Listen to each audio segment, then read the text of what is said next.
on her. Congratulations, that's all you need to do. That's all you need.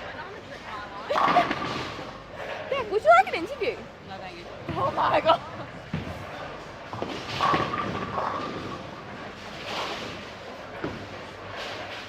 I think people are ignoring me on purpose because they don't want to be interviewed. I think people are ignoring me on purpose because they don't want to be interviewed.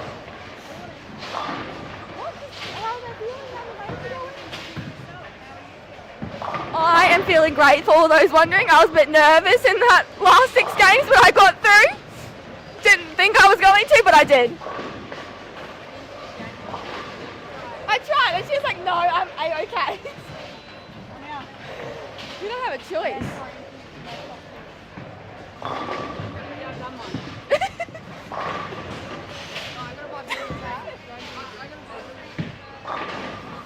Everyone is avoiding me. They're avoiding me.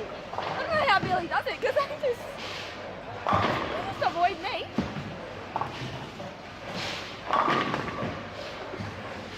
Here we got Colin Davis. Colin, don't walk away. Too late now. Too late now. Colin, mandatory interview.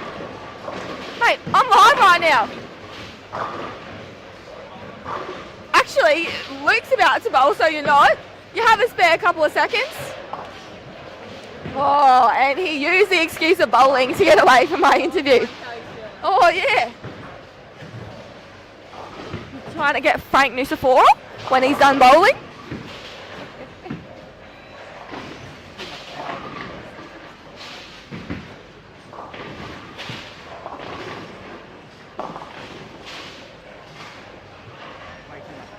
I got this as well.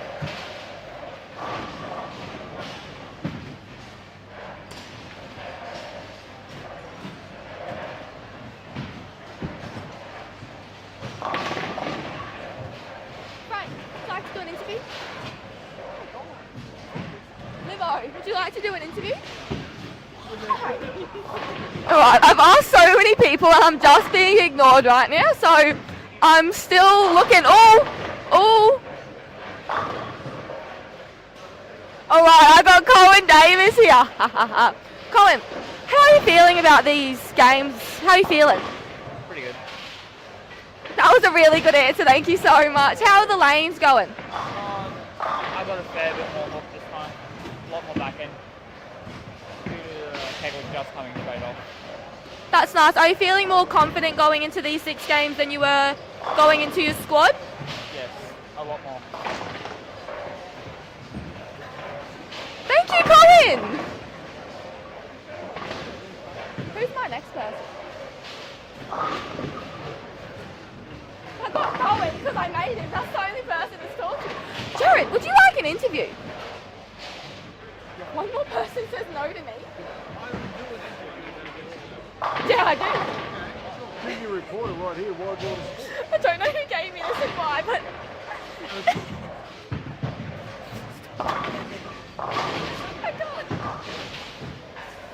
Jared, how are you feeling after your squad today? Awesome. I made the top 6 so I don't have to bowl now. Did you find the lanes tough? It was definitely tough, as was seen by the low scoring today. What do you think of the pattern? Do you like it? Do you not like it? Are you glad it's a bit harder than the usual stuff? Sorry. Would you stop? It's always better to have a tougher pattern, because otherwise it makes it too easy for everyone to just shoot big numbers. Doesn't show you who the real bowlers are. What a great answer. Thank you so much. Would you like an interview? Sure. Alright. All right. I'm here with Jade and Lemmy. Wow. Lucky you. How are you feeling going into these 6 games? Well, I wish I'd made the top 6, but here we are. Well, why didn't you make the top 6? Did you struggle on the pattern? Did you just miss some spares? What was the issue today? I just didn't bowl very good. Are you feeling more confident going into these 6 games than you were going into your squad? Oh yeah? A little bit. A little bit? Do you like the pattern that's down? Do you find it hard, easy? Are you glad? What are you feeling? Yeah, it's pretty good. It's More than 2 words would be helpful. Oh yeah, no, it's firm. It's firm but fair.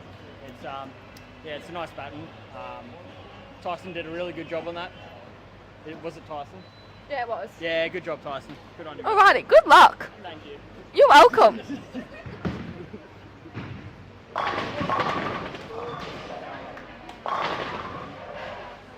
Emily, would you like it? Oh, Tamika! Mate! Would you like to do an interview? Can I ask you like one question? Yeah, would you like to do an interview? Alright, I'm here with Connor Bishop.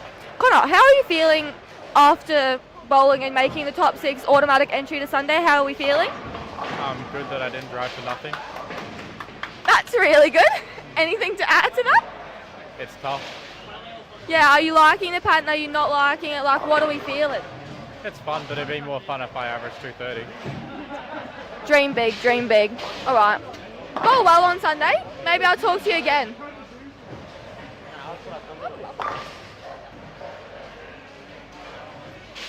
You're the commentator. Yeah, I am. I'm going really well. Emily, would you like to do it? You done?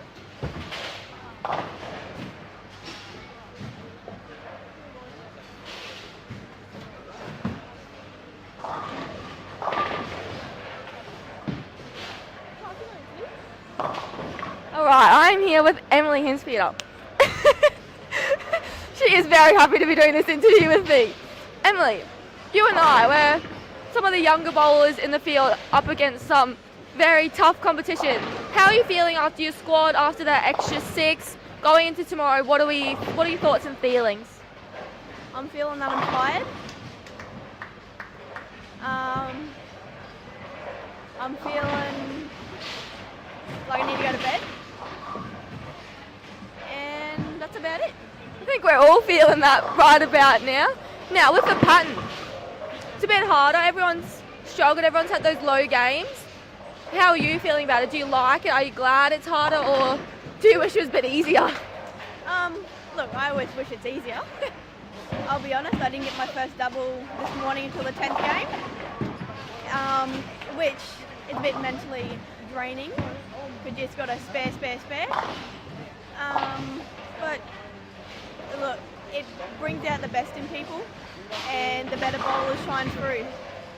You're exactly right. Now, you were right about the sparing. You do have to be very consistent with your spares. How do you feel about your sparing? Do you think there's some practice in your future when you get back on Monday, or are you feeling like all that practice you have been doing has really shown through? Look, there's always practice that needs to be done on spares, especially 2 pins. A bit of a weakness at the moment. Been reasonably happy with the sparing.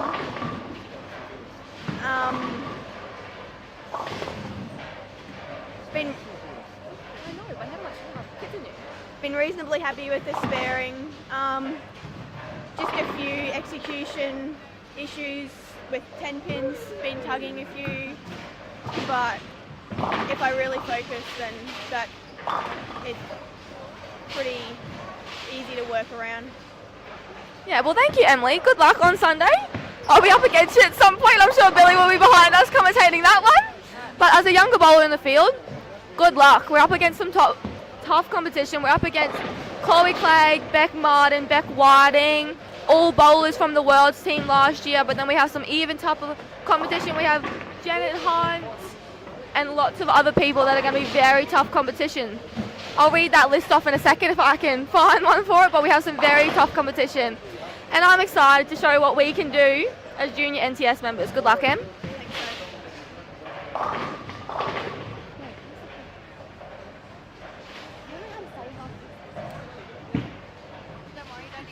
I'm going to have a short break just to hand over to Billy, as he would like to thank all our sponsors. Thank you, Soph. Judging by the general consensus, that was an amazing interview session. Well done. Just while the bowlers are starting their first game, we do have, again, we have 18 absolutely outstanding male bowlers all bowling for 6 spots at the moment. And we are in Australia's richest tournament. And of course, a tournament like this would not be possible without the support of some fantastic sponsors. Sponsors like B&N Glass and Aluminium, Hodgkinson Accounting. We are in the middle of tax time, so please, if you do have a business or personal tax that needs doing, go and see the crew at Hodgkinson Accounting. QMN Manufacturing. We actually have the manager of QMN standing not 6 foot in front of me at the moment. Delta Cleaners and Laundry, our fantastic host bowling centre, Burdekin 10-pin bowl. CLS Constructions, North Queensland.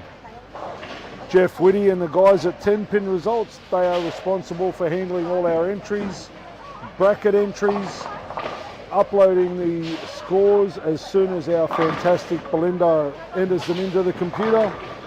And of course our naming rights sponsor, Lexus of Townsville. If you want to put your butt in the most luxurious ride of your life, go and see Sam and the crew at Lexus of Townsville. They will sort you out with a test drive and you will have the time of your life. Of course, the vision and audio that you have been privileged to receive over the last couple of days is courtesy of our event coordinators, Corner Pin Standings. Corner Pin Standings also has the naming rights and are running ANC 2024. If you do want a bowling memory that will last forever, and there are several bowlers here that were part of ANC 23, the Townsville Cutters are like family. So please jump onto ANC 2024, put in an expression of interest and create some great bowling memories and friends for life. Corner Pin Standings, host of ANC 2024.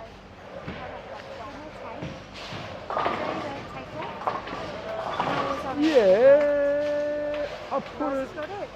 No, it's near Hayden's tape box, just there behind his lane. Sorry, I cut it off and then went down and popped the blister for Roz. Yeah. But yeah, it's literally just there beside the box. Thank you. No, I haven't yet. Oh, it's not really up there. It's only that bit, and then like yeah, you haven't posted it properly. Because I was going to do it. All right, for those of you tuning in at home and have been playing along all night, we have our top 12 ladies have already been decided. Our top 12 ladies are in first position, or top qualifier at the moment, Beck Whiting. Beck Martin, part of Beck Squared, is in position 2. Chloe Clegg is in position 3. Janet Hunt in position 4.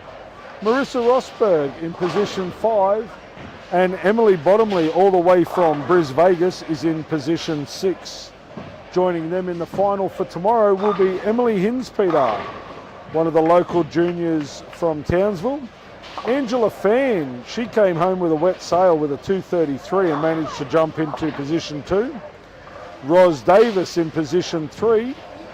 Position 4 was Sophie Jones. Sian Ottaviano, all the way from WA, is in position 5. And rounding out our top 12 is Bianca Schimmer. Missing out by just 1 pin is Ellie Bowman, and by just 14 pins, Madeline Fitzroy. These bowlers will be in the bowl at 7:15 tomorrow morning, where they will bowl 11 games of head-to-head match play, where we will crown the 2023 Lexus of Townsville champion. The men are on the lanes now. The top 6 in the men are Jason Walsh, all the way from the fantastic northern New South Wales town of Ballina. Jared Langford, the local legend, even if he is a left-hander. Sean Dunn. Matthew Clegg, also known as Huey. Connor Bishop threw the ball absolutely magnificent yesterday. Great guy, great bowler. And rounding out the top 6, the big dog himself, Adam Hayes. The bowlers are halfway through their first game, where we will find the top 6. And they will join those 6 magnificent male bowlers in the final tomorrow. Stay tuned, follow your favourite player. We will have more fantastic interviews, interesting commentaries, and who knows, we may have a few laughs along the way. I will be joined by my co-commentator for the evening, Sophie Jones. We will try and get a few words out of Kayla Piffero if she can get her head out of the phone. It is a little bit chilly in the bowl at the moment. I'm quite comfortable. I understand that there are several people that are a little bit chilly. Now, all right, I've handed the microphone over to, I will say, my compatriot in commentary, Sophie Jones. Now, you bowled the squad today, and you bowled in what was probably one of our most heavily contested semi-finals I've seen in a long time. How did you find the conditions from your qualifying to that semi-final? Well, qualifying, I think, like when I got to the semi-final, I used a different ball, and I guess I had more of a positive attitude because I was like, I know what I have to do. I know I can do it. I just have to remain calm, take those extra breaths, those extra pauses where needed, and get out there and get the job done. In qualifying, I think I definitely struggled quite a lot. I don't know if I just had wrong ball choices at wrong times, or if I simply couldn't hit the pocket consistent with my sparing, because I missed a few makeables in there that I will be practicing when I get home. But some of them were unlucky, like Emily, Hinz-Peter and I, we were on 1 and 2, got stuck with a very unlucky pair in that semi-final. She went pocket 7-10 and I think I went pocket 8-10. I saw that. I literally walked down as that happened. I'm like, oh my God, what just happened? Yep. And it was quite difficult, and it will be tomorrow. It'll be a fight to the finish, but I'm excited to do it. Now, you're the youngest in the 12. Yeah. You're joined by a couple of formidable youngsters as well. We've got Emily Hinz-Peter, who you've bowled shield with the last couple of years. Yep. We've got Bianca Schimmer from ACT, right? Pretty much you guys are the future of women's bowling in this country. Do you find there's no pressure bowling against the likes of the great Beck Whiting, Beck Martin, Janet Hunt, Emily Bolton, like women that have, and look, your older sister, who is arguably one of the best in the country and probably one of the greatest North Queensland has ever produced. Do you find there's more or less pressure bowling against these women? I mean, you've bowled against them before. Do you go in with a carefree attitude? If it happens, it happens, or do you find that you go in and go, you know what, I can mix it with you ladies? Well, I try not to put too much pressure on myself because I do get quite nervous. I was quite nervous in that semi-final the first game, and then the last, because I did not look at scores because I do not want to know. I just simply want to focus on my bowling and not exactly a certain score I have to get. Bowling against, I'm actually very excited to bowl against the likes of Beck, like both the Beck squared. I'm very excited. Janet Hunt, like Emily. A bit nervous about versing my sister because I haven't beaten her yet. I'm close, but I'm not quite there yet. But I'm excited because even if I don't necessarily make the top 5, I've gone up against some of the best people in the country, arguably, some of the very best. And even if I don't beat them, even if I don't make top 5, as long as I get out there tomorrow and I give it 110% the best I can do, I'm just going to try and stay calm and take away from this weekend. Like, I made the top 12 against some very hard competition that in itself is an achievement. It'd be lovely to make the top 5, but one step at a time. I will set a goal for myself tomorrow and try and focus on reaching that goal and not necessarily just winning. Just focus one shot at a time, one game at a time. Take the extra breaths and just get out there and have fun. Now, I mean, from a coaching point of view, I've had the privilege of working with both Becks, Janet, your sister with the Townsville Cutters this year for Rockway. I've also had the honour, and I will consider an honour and a privilege to take both Becks overseas. Do you find when you bowl against them, especially in qualifying, they do tend to nurture the younger players. They do want to see the development of the younger players. Yeah, definitely. Like, I was outside talking to Kayla and the Becks walked past, and they were both like, well, like, good bowling, great job. And it's just very happy. Like, even if it's a small compliment like that, coming from the likes of them, it's just nice to know that, like, they've seen what I've done and, like, they're saying stuff like that. Like, it's a nice compliment to get, and it's nice to know that, like, they're there for me because, like you said, they went away for the Townsville Cutters, and I was so happy to be just watching them, half managing them, taking videos, just being in amongst them. It was a very great experience, and I'm glad that I got to be there for Rockaway this year and be with them. Okay, it's good to know that they are nurturing the future of the sport. And look, I mean, I wish you all the best tomorrow when you bowl against these girls. I'm sure, I mean, look, I've taken you away 2 years in a row now for President's Shield. We've worked together in certain tournaments throughout the year. I'm sure that if you have your mindset right, that you can take it to these girls. I'm not saying that you will beat these girls. There's no reason why you can't. Yeah. But I know that you will take it to them, and they will respect the effort that you show them. Yeah, and I'm not going to go into any matches tomorrow going, oh, this is an easy one, like, I got this. Like, they're all going to be hard. I'm going to have to fight for all of them. And I'm not going to give up. Like, I'm just not going to give up. I'm going to keep fighting because I can do this, and I'm going to try my hardest to make that top 5. Well, good luck for tomorrow. I'll be here commentating, and I will be in your corner. You know that I can't walk past and not try and help you however I can. So good luck for tomorrow, and hopefully we get a little bit better pin carry. Yeah, hopefully got some sticky 10 pins there, got that unlucky split on lane 2. Just some unlucky things that were a bit annoying, but at the end of the day, as long as I spare them, it's not an issue. All right, thanks for your time, Sophie, and I look forward to more of your amazing interviews. Yeah, I'll be stealing that microphone again sometime tonight, Billy. You can have it. Anytime you want it, it's yours. If I don't make that top 5, I'll be stealing it.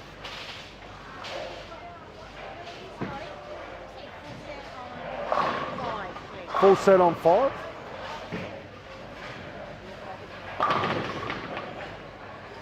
Full set lane 5, please. Full set on 5. Full set lane 5, please.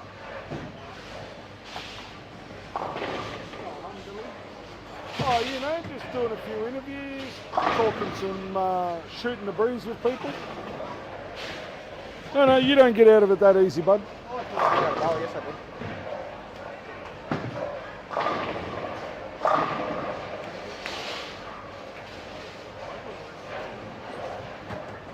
Nice work, young Frank.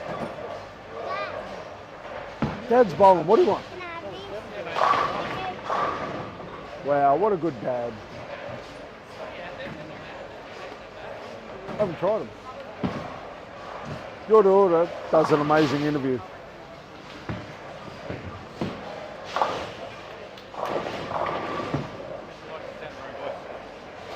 Yeah, so do I. Makes me a good commentator. Like a father. Yeah, wow. That's why we can't get a microphone out of your hand.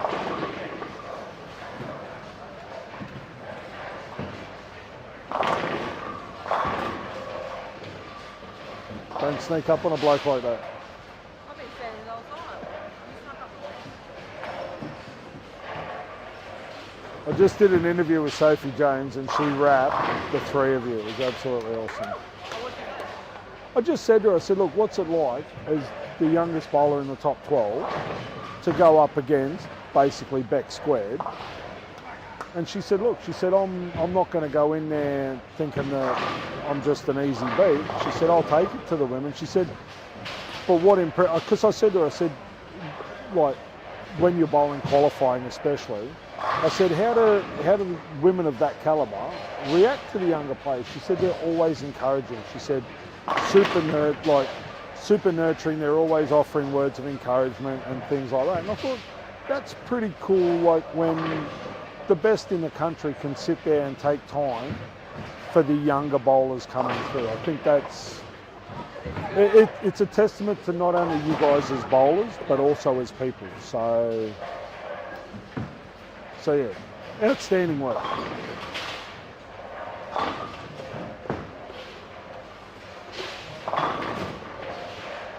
Cohen Davis, 11 strikes away from $1,000. Are you thinking about that?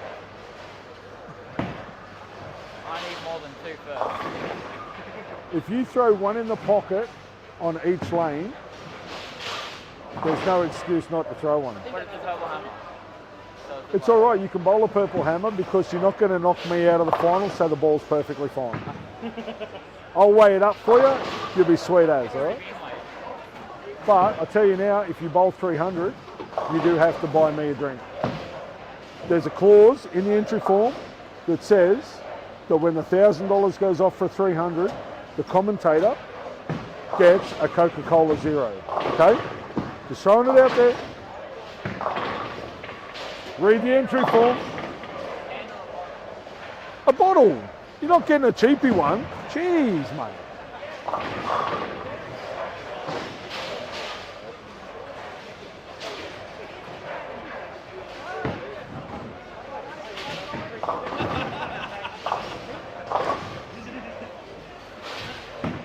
Craig Blacker with a 7 spare. Jaden Lemming with a 4-9 obviously went a little bit high through the pocket. Brendan Musker, what did you throw first game? 160 something. What's going on, mate? You were on fire this morning. Have you gone urethane again to start? No, they're a little bit different to start today. I'm just missing my spares. Too many missed makers.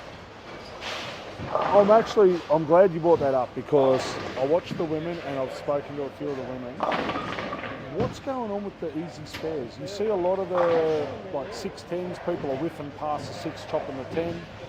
The 2-4-5, I have not seen so many people chop the 2-4 off the 5 as I have this weekend. Is that a pattern thing? Is that an execution thing? It's probably a bit of everything, a bit of mental too. I know for myself, I should be able to throw straight at the spares anyway, but I don't know.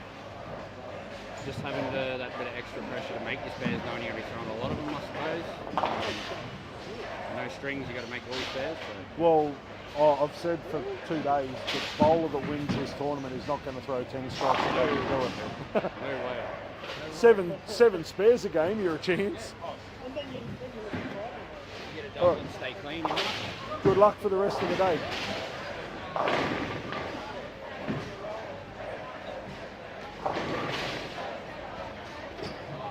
Pablo, what are you doing? Double, mate. Better than yesterday. Yeah, no, they seem more open than yesterday's. I don't know whether it's just me, and because we're now bowling at 8 o'clock at night, everybody seems a little more relaxed today. Would you say that's the general feel of the field? Most people would say that. For me, not at the start, but kind of relaxed now, getting into it. And, yeah. I mean, look, I've been lucky enough. I've taken you away for sure the last couple of years. You've always been Mr. Consistent. You've always been the one guy, no matter the situation, you've always been able to hit the pocket. Not always carried, but always able to hit the pocket. How have you found this pattern, I guess, difficult to do that? It hasn't really been difficult. It's like I've been hitting the pocket a lot, just no carry, really. It's like, I think I'm hitting the pocket quite consistently, maybe not as much as usually. But I'm in the pocket, just not carrying. Other than that, it's been flat. So you'd say you have to rely a lot on your spare game rather than...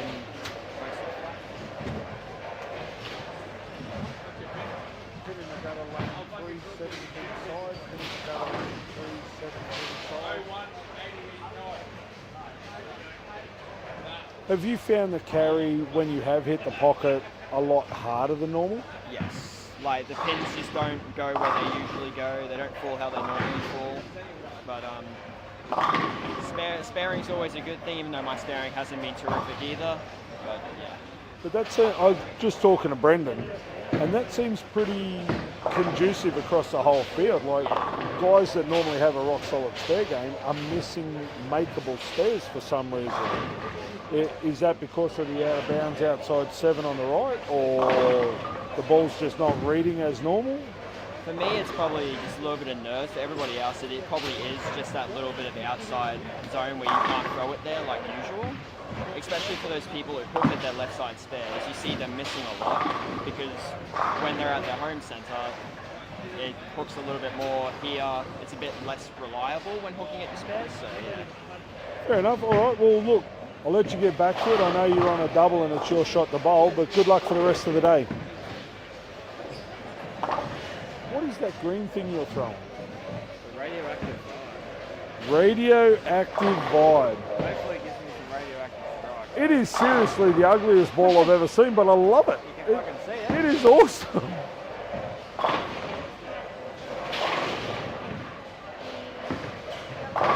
Sorry.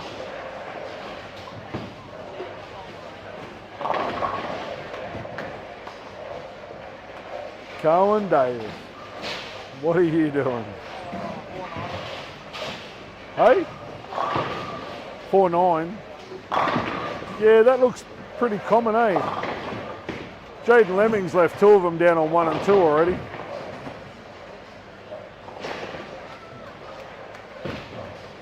How'd you get stuck with Livo?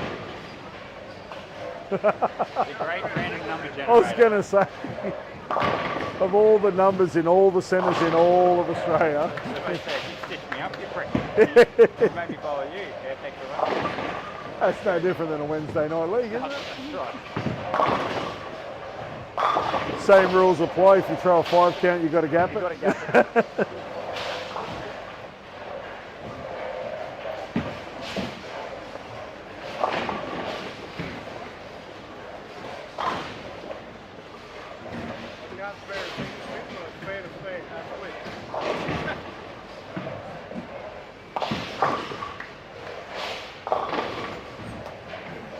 Well, you know what you do, Brian. Just get them to cut your single pin in half.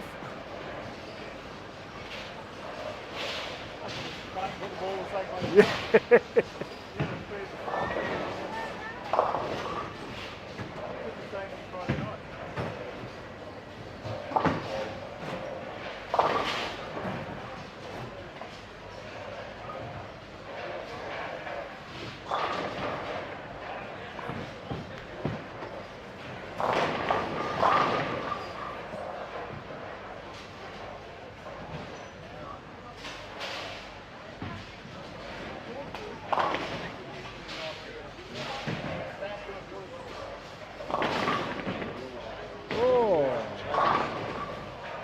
I mean, look, I was doing an interview with Sophie Jones most of the way through the first game, so I'm not 100% sure, but I don't know, the general vibe on the lanes is that everybody's a little more relaxed now than they were through qualifying, and I actually thought they'd be... I know what to expect. Well, I thought they'd be a little more tense because you literally got 6 games to make a move. If you don't make a move, you're a shot duck. But the guys out there are actually pretty relaxed.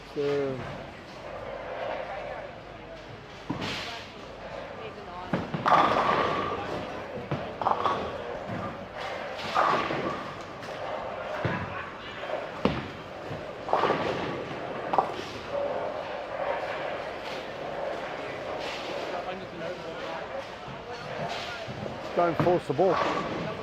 Yep. You're trying to throw through the break point instead of to it. Yep. Relax and swing it. Man, I'd love $1 for every time I've seen that this weekend.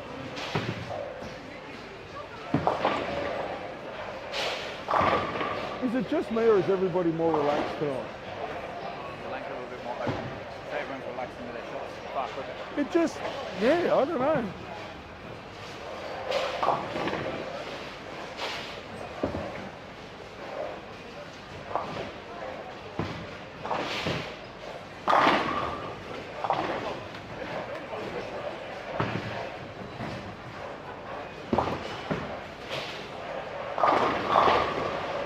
Tyson Jones goes Brooklyn for a double. Nothing his partner hasn't seen on a Wednesday night in league. Tom Carney, I was bowling 2-pin line all night, may as well fucking stay. It's the same line. Well, we were talking about it before. Start the ball on the pocket and let it run across. You have to throw light mixes to the right all night, it's going to be fine. I don't give you too much a hard time about it. You're not going to throw a 7-10 Brooklyn. All right, do it. Get in the gutter lane 8, 7 pin side. Get in the gutter lane 8, 7 pin side.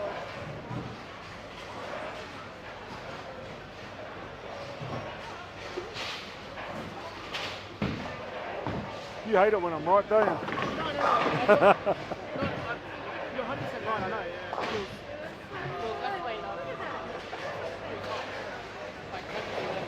Yeah, just don't throw through the break point. Throw it to a break point. Don't throw it like him. Throw it like you.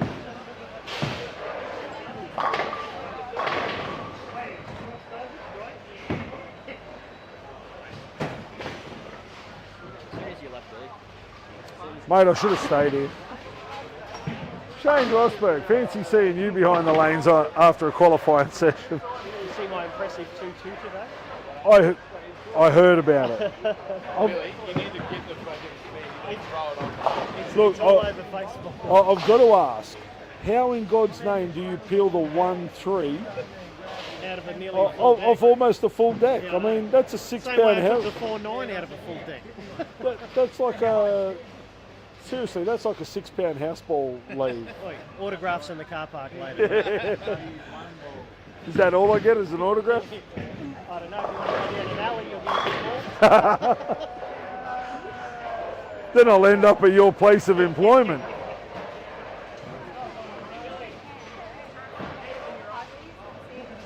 It's not rocket science, man.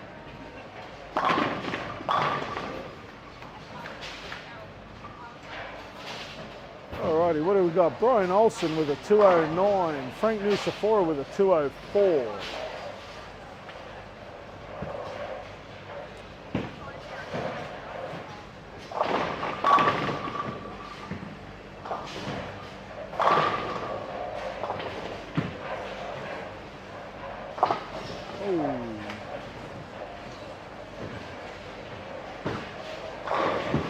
SJ Carr with a 163.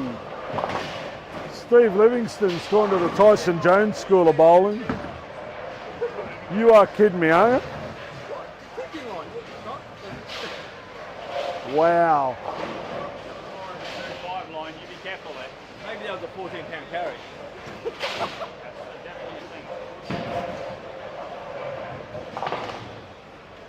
If he leaves the pocket 7-10 now, that is justice 101 right there. So we got Steve Livingston with a possible 221. Kyle Richardson with a 174.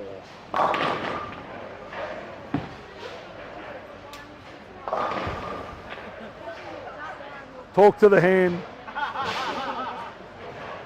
Mate, you guys that are watching the stream, if you have seen that strike on lane 7 from Hayden Johansson, you will understand the whole talk to the hand comment. Seriously. I thought Livo's was pretty ordinary, but that was next level. But you know what? You've got to ride the wave. You've got to capitalise on that. I think that's my 7th one today. So. Then ride it. Treat it like a racehorse and you flog that thing all the way home.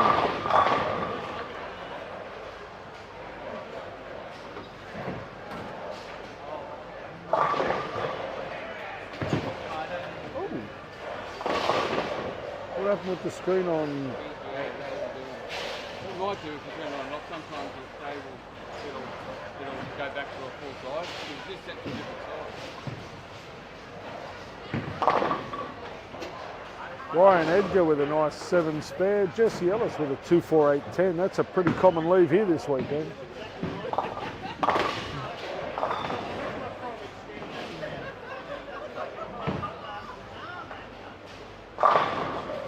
Oh, Craig Blackett dropping bombs down on 1 and 2.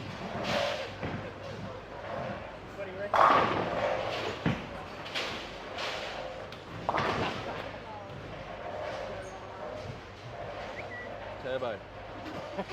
I like it. It's going to be me. Give me 10 years, you reckon? 10 years. What do you mean? I thought somebody had snuck in and taken a photo of my house. Oh, sorry, mate.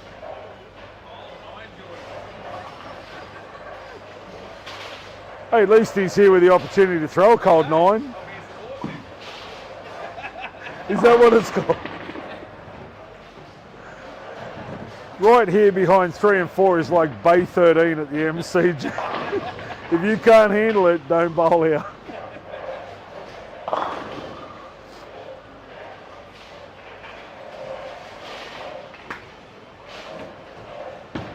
What's happening, young Rob? You're loving it, aren't you? It's a challenge. Yeah. Keep knocking pins over and see what happens. Mate, everybody's in the same boat and everybody's fighting the same fight. That's it.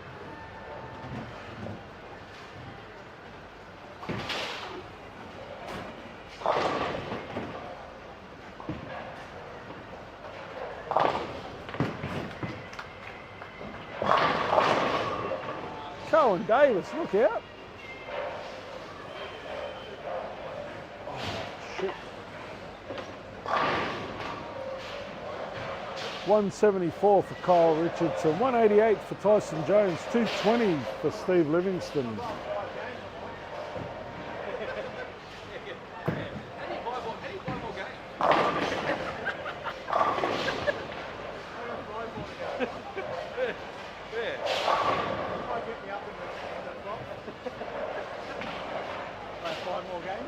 What, are you going to buy a couple? Yeah, start the bidding war out.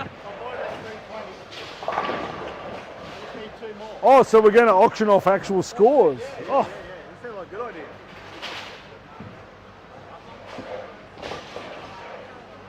how much am I bid for 225? 225, 225. I lost that 10 cents. Yeah.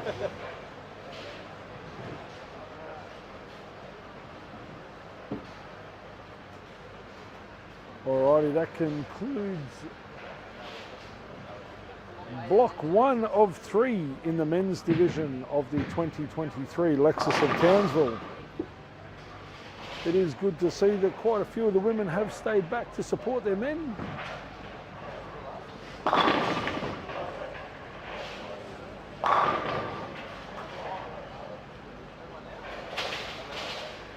We will be back once the bowlers have made their lane change. We'll give you some updated scores. We'll be back in just a few moments.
Okay.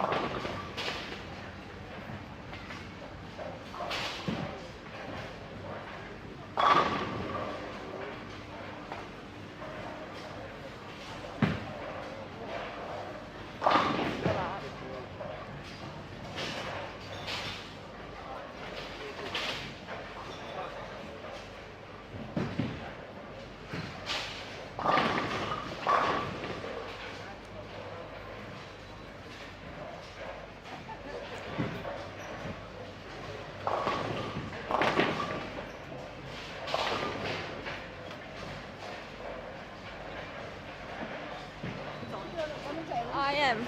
I just need to pick a person first. Mum. So can I talk to Jason Walsh? I have to. Can I go Jason Walsh? Let's go get him. Alrighty guys, we're back with me, Sophie Jones, out to try and interview some more people. Let's see who I can get. Every time I come near people, they walk the other way because they see the microphone and they don't want to be interviewed. But let's find some people.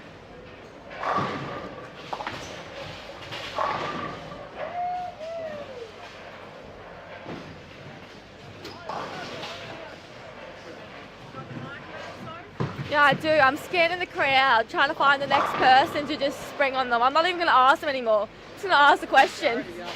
I've already done him, Jared. Already got him. Yeah, I was waiting until they were done. I was just going to like walk right between them.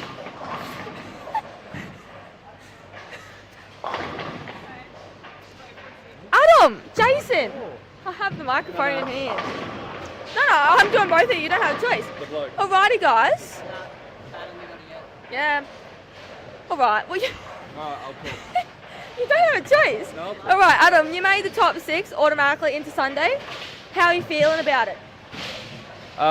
It was a grind, but I'm okay. I'll come back tomorrow and find some more pins, hopefully. How are you liking the pattern? Because obviously everyone has struggled out there. Everyone's had those low games, those high games. How are you feeling about the pattern? Look, not everyone's struggled. Most people have struggled, but not everybody's struggled. Like, there's been a couple at the top that are doing all right.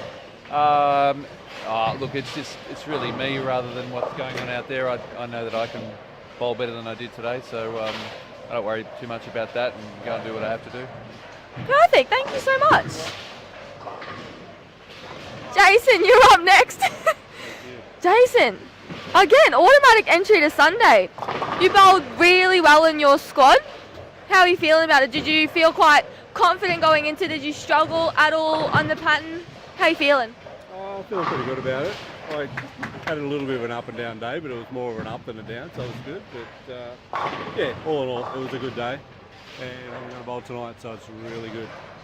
How are you feeling going into the Sunday? Are you feeling confident, like you're in a nice position, you know you bowled good, so you know you can get out there and do it? Are you feeling really confident for tomorrow? Yeah, feeling pretty positive, but it'll just be one shot at a time. It's pretty tough out there, so if you throw some bad shots, you're going to pay the price, so we'll just see what happens. Yeah, it is pretty tough out there. Do you like the pattern? Because a lot of people obviously have struggled because it is quite a hard pattern, most would say. Did you like the fact that it was a bit more difficult than some patterns are? Yeah, I like the pattern. I've won on this pattern a couple of times, so I get laid all the time, I reckon. Alright, perfect. Well, bowl well on Sunday. Hopefully I'll be bowling the whole time, not just match play. Hopefully I'll be bowling the whole time. But good luck for Sunday. I'm going great. I'm going amazing. I am. Got 2 more people. Trying to find another person. Who can I get? Who can I get?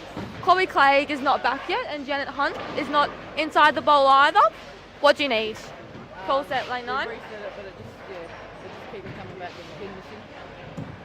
Where is Bill I.M.? Billy. Lane 9, they said that they've reset it, but it still comes back with the pin missing. I haven't caught anything yet because the pin's still missing. Oh, you can. Yeah, we both have one. Yes, I am.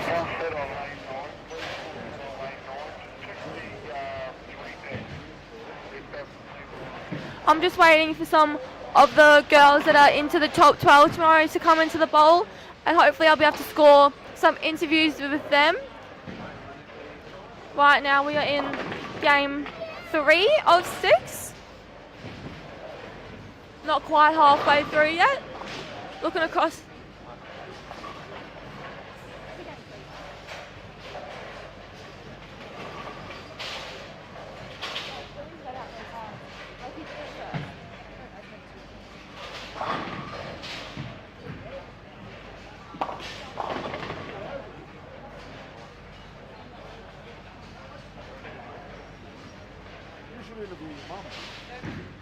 I'm here with Belinda Jones, the scorer and a person from corner pin standings. I'm just watching her at work. Just watching her at work, trying to fix all the scores, keeping an eye on the live streams.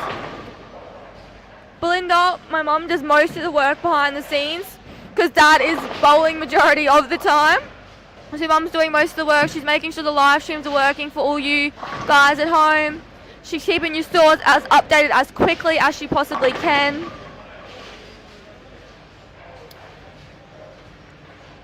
Billy is writing something on a piece of paper.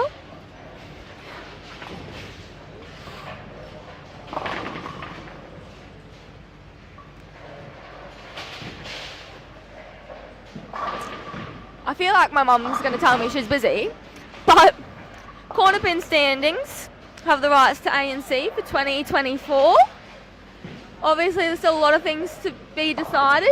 But Mum, how are you feeling about that? I get to live Tyson's dream every day. What a great answer. What a great answer.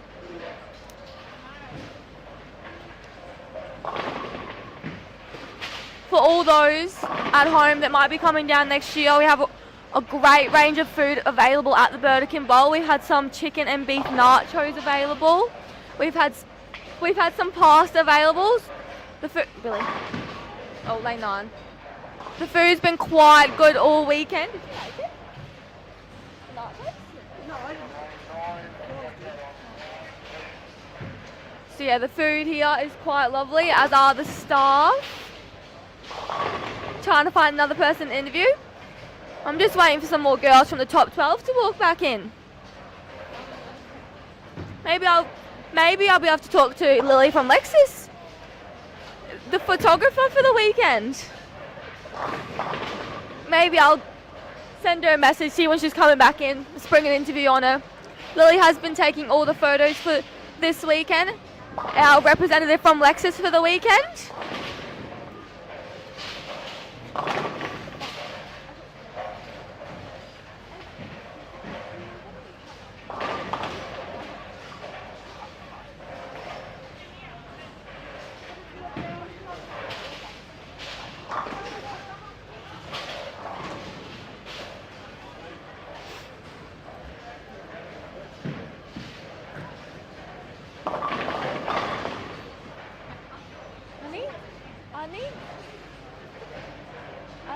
I need Janet and Chloe to come back in so I can interview some more of the top 12 ladies. She's outside on the phone. That's why I'm waiting for her. Because then as soon as she walks in, dinner.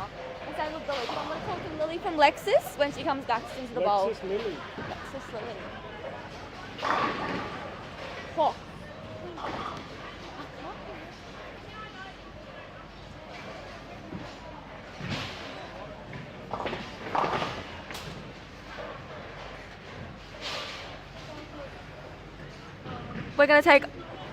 We're gonna mention our sponsors again, our lovely sponsors, Billy and I, are here to talk about them both. Billy, would you like to start us off? We've got the guys from B&N Glass and Aluminium. Fantastic support this year. They're only new to the tournament scene. Hodgkinson Accounting. It's tax time. Who better to get your tax done, be it business or personal tax, than Hodgkinson Accounting? Q&M Manufacturing, one of our sponsors again. Local company, do all our hydraulic rams and things like that. Delta Cleaners and Laundry just down the road. They offer a fantastic service, whether you're backpacking, local. We have Leonie. Leonie here from Delta, and she's run away from me. She's actually run away from me for everyone wondering at home. She's run away from me to avoid being interviewed. Our host centre, the amazing people at Burdekin Bowl. Now look, most people that have bowled in the far north have at some stage come down to Burdekin Bowl. The Nusafora family, the proprietors, Rachel, the amazing staff here at the bowl, make all bowlers of all levels feel extremely welcome. So massive, massive thank you to the proprietors and staff. CLS Constructions NQ. I am the S in CLS. Ooh, look at you guys say. Quite a good company. I think I'm a bit biased, but I think quite a good company. After all, we have C for Chloe, L for Lily, and S for Sophie. I'm in the name. Whether I do the work or not, I'm in the name. 10-pin results. Jeff Whitty and the guys at 10-pin results. As soon as Belinda hits post, those results up online, quick as a flash. They organise all our entries, our bracket entries, make sure the payments are made, everything's logged. Amazing, amazing support network from 10-pin results. Then we have our major sponsor, Lexus of Townsville. I would have got an interview with Chris Carney, but he's gone home, I'm thinking, for the night. But they are our major sponsor. Without them, this tournament would just not be the same. They have just been here every year. We've been doing this tournament for quite a while now. And we've just started Burdekin Bowl for the last 2 years, yep. And it's going great. Like, forever grateful to them for sponsoring this tournament and putting this tournament out, because we have bowlers from all over the country come to this tournament. And it's an amazing opportunity for everyone. Now, just on Lexus of Townsville, you've been lucky enough, your family own a Lexus. Yes, we do. Lexus of Townsville. We do. I had the privilege of driving that beautiful 350H that's sitting out the front, and I must admit, if Chris wants to throw it my way, I'm happy to keep it. Super vehicle, super comfortable. What more can you say about such a great product and a great company? I know, I get my I should have my learners, but I haven't yet taken the test. And I'm thinking of saving up and buying a really nice car like a Lexus, because watching Mum drive it, watching you drive it, watching Frank drive it, you all really seem to enjoy it, you seem to have a great time. It seems like a really great vehicle to drive, and I'd be excited to do that. I'm not sure Mum would let me when I was on my learners to drive the Lexus, but maybe eventually I'll be lucky enough. Now, I'm here with Emily Bottomley, who made the automatic 6 to Sunday. Emily, how are you feeling? Great, thanks. So, Now, it is quite a hard pattern. How did you like it? Did you struggle? Did you enjoy it? What are your thoughts and feelings on the pattern? it was very hard work. All right, well, are you excited for Sunday? How are you feeling on Sunday? Confident, nervous? What are we feeling? Feeling pretty confident. You got this, Em? Thanks, babe. Good luck on Sunday. Is Chris here? Oh, Chris. I am here with our major sponsor, Chris Carney. Chris, thank you for sponsoring this tournament. It is an amazing event. It's amazing that you sponsor it. You obviously bowled this weekend. How are you feeling after you bowling? I actually feel pretty good. Like I think I did really well for the condition that I'm in. You know, it was only August last year I broke my leg. Yeah. So to even come close to the cut is just amazing. But you know, to see the talent that's here from around the country is just amazing. Yeah, and the talent that you draw here with obviously your sponsorship and your prize fund, it's amazing.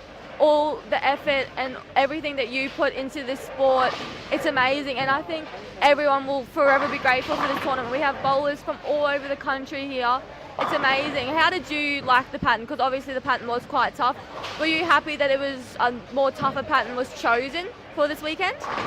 I like things to be as hard as they possibly can be. And towards the end, you know, I was bowling with a plastic ball because I'm like, the conditions are hard. I'm going to take them out of the equation and just do what I can do. And anyone that can score on this is truly very skillful and deserves whatever place they can get. Yeah, and obviously your sponsorship brings around the best bowlers from around the country, so we are all forever grateful. Yeah. And I know everyone here would personally thank you if you would walk around to all of them. But thank you, Chris, for your sponsorship. And I'll see you. Are you coming down tomorrow? Or are you busy with work? You will be here? I'll be here tomorrow. Perfect. I'll see you then. Thank you, Chris. Janet Hunt, one of our top 6 ladies that made the automatic entry to Sunday. Janet, how are you feeling after bowling today? Obviously the pattern was quite hard. A lot of people struggled. How are you feeling? I'm feeling pretty good. Like it was tough, but you know, like when you go to an event and you score badly, you might average like 160 and you feel really like bad and hard on yourself. Today I didn't feel like that. Like I knew I made good shots and I got the ball to the 1-3 the best I could and then just made spares and I was happy with that. And I had the pleasure of watching you at Rockaway and the pleasure of watching you today. I have the pleasure of going up against you tomorrow. Bit nervous, but are you glad that like a tougher pattern was chosen for this weekend? Yeah, I said that to Billy yesterday. I was happy to see that, you know, that a pattern was put down, you know, that challenges the bowlers. Like I think that the best bowler is going to win tomorrow. I think the best sparer is going to win tomorrow, and I think that's what it should be like. You know, the sponsors have put up a lot of money, and it's arguably the biggest tournament in the country, and I would much rather be grinding to win 5K than be in a carry fest and you're just relying on pins to fly, right? Yep, and obviously, like, you were in the Townsville Cutters, you went away with Beck Martin, Beck Whiting and Chloe Clegg. You have to go up against them tomorrow. Are you feeling nervous? Are you feeling confident? Like, are you just feeling like, you know, they're my teammates, I've been away with them, and obviously there's Emily Hinspie and I, the two youngest in the field. How are you feeling about just versing everyone across the board? Look, I'd be lying if I didn't say I'm nervous, right? You know, like Beck and Chloe, best bowlers in the country, and you know, just one match at a time and see what happens. But yeah, of course, you know, like Chloe, Beck, they're goats. And you, how do you think I feel? they're goats, right? So in much respect, you know, Tassie was awesome. Got to bowl in a team environment with them and loved it. Like big love to the girls. But yeah, tomorrow will be interesting and see what happens. Yeah, well, good luck for tomorrow. I'll be up against you at some point. I'm a bit nervous. Thanks, bro. Bit nervous to go up against the Cutters. Mine is Grace. Wish Grace to see you. Grace, if you're watching, please come next year. Yeah, Grace, please come. Yeah, Grace, we're all wishing you were here. Yeah. But I'm very excited to go up against you guys and bowl with you guys. It's a pleasure to watch you, and it'll be a pleasure to go up against you. I'm a bit nervous, but I'm excited. Thank you, Janet.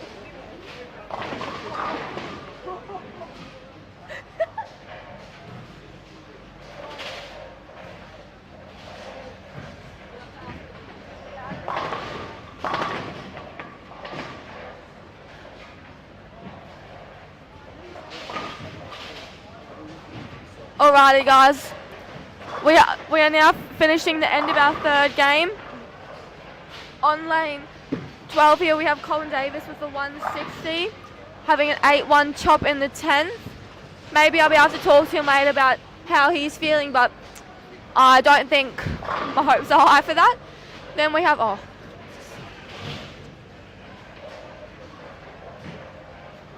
Then on lane 11 we have Brendan Muscat bowling a 188 and Leighton Isafolo bowling a 200 on the dot. He looks pretty happy about that one. Now if we walk a bit down further, we have Brian Olsen bowling a whopping 245. Great game. And then we have Stephen Carr bowling a 150. And on lane 8 we have Connor Rains with a 192. If I walk down a bit further, on lane 5 we have Stephen Livingston with a 185 and Tyson Jones with a 183. And on lane 6 we have Jaden Lemming with a 164, one of the guys I interviewed before. Grateful for that. Lane 3 we have Luke Doyle with a 181. And on lane 4 Frank Nusafora with a 174. And Hayden Johansson with one shot to go in the 10th. I have missed lane 1. I was too slow. They have already started. I was busy interviewing Chris and then Jenna, and I just started talking. And then Billy was busy, so now I'm reading out the scores. I don't know what I'm doing. Who gave me this? Actually, yeah, we're up to game 4.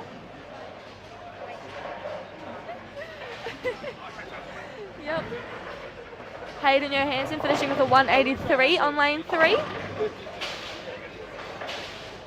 Billy was supposed to be doing this, but he has busy doing something else, so I guess I'm doing it. I hope I'm doing a good job for those at home. I miss lane 1. Interviewing your sister or more?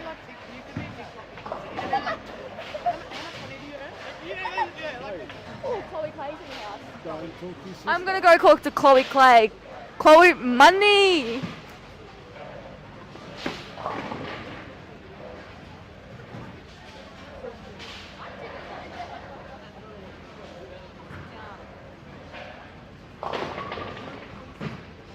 I'm going to ask Chloe just a few questions because she's obviously quite tired and quite ready to go, so I'll just ask you a few quick questions. Chloe, you obviously made the automatic entry to Sunday and the pattern was quite tough. How are you feeling about the weekend and what are your thoughts going into tomorrow?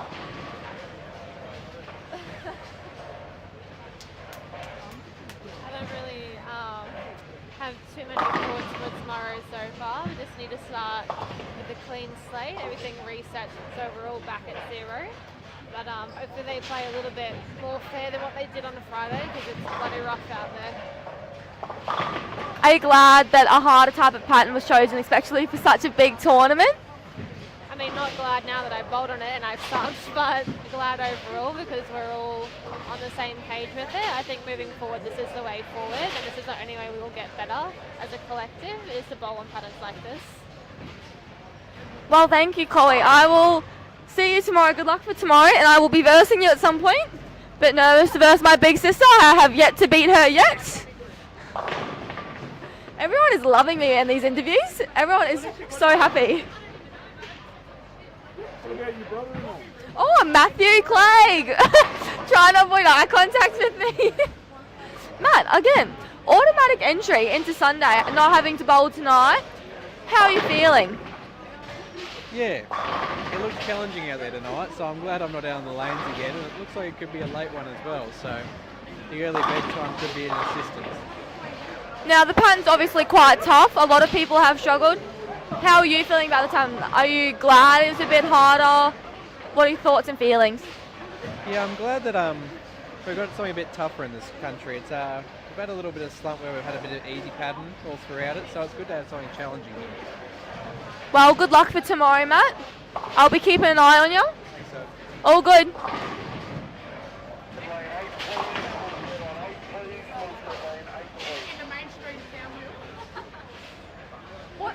Who are you wearing tonight? Yeah, what are you wearing tonight? Like, where are you going?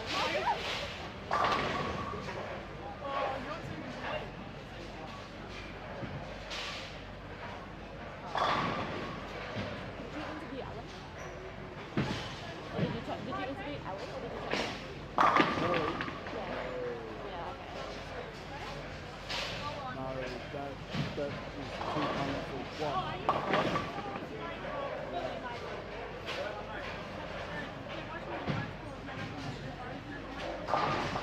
The live streams. One of the live streams. Have they?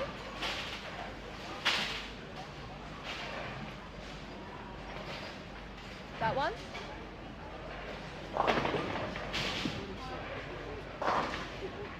The live streams are frozen. Lane 9 to 12 looks like it's frozen. Okay, if you refresh your browser now, it should be up on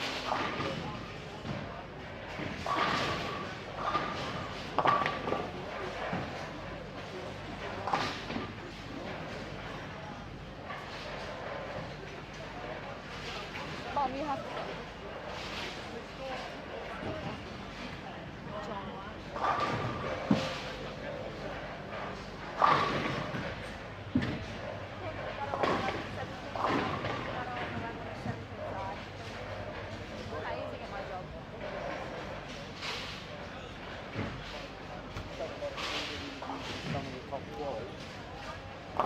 It should be really good, like, to listen to from a viewer's point of view. Awesome. Yes, very young.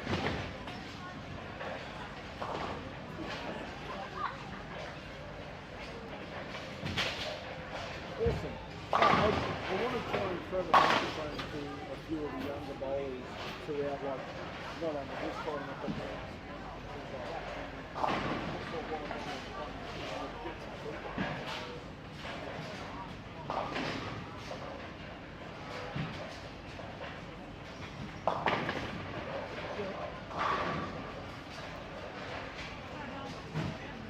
A lot of people have said that. Is that on one particular screen or is it screen?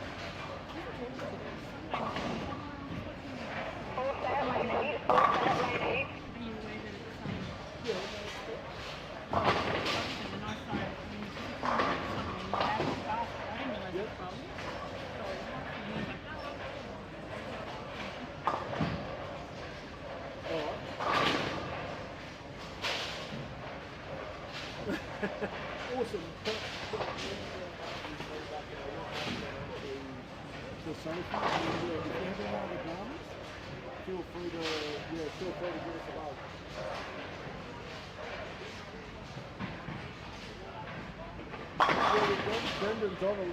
Brendan's on 11 and 12 now. So.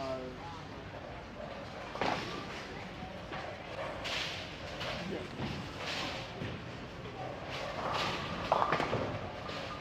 Yeah, no, that's cool. Thank you so much for that. Hopefully we've got it all sorted. And we'll get back from there, and hopefully you're entertained for the next 3 games.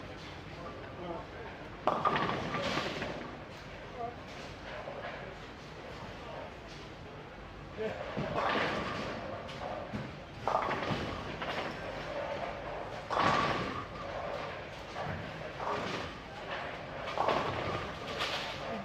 Exactly right. That's it. Thank you so much for that. Alright. That was Brendan Baskets. Yeah, what's his name?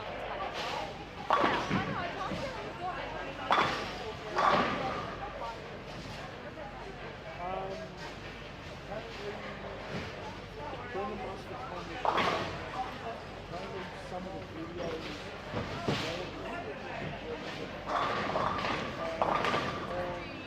on the middle screen.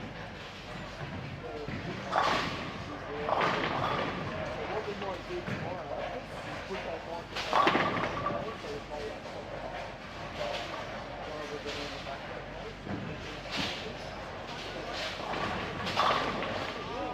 Well, you probably could. She went in absolutely amazing. She said the fact that you guys keep it fun and informative, the interviews she said are amazing. Both days she was absolutely amazed at you. She thinks Sophie, for a young person, she didn't know who it was until I got interview. She said the young girl doing the interview, she said it's important John because some of the questions are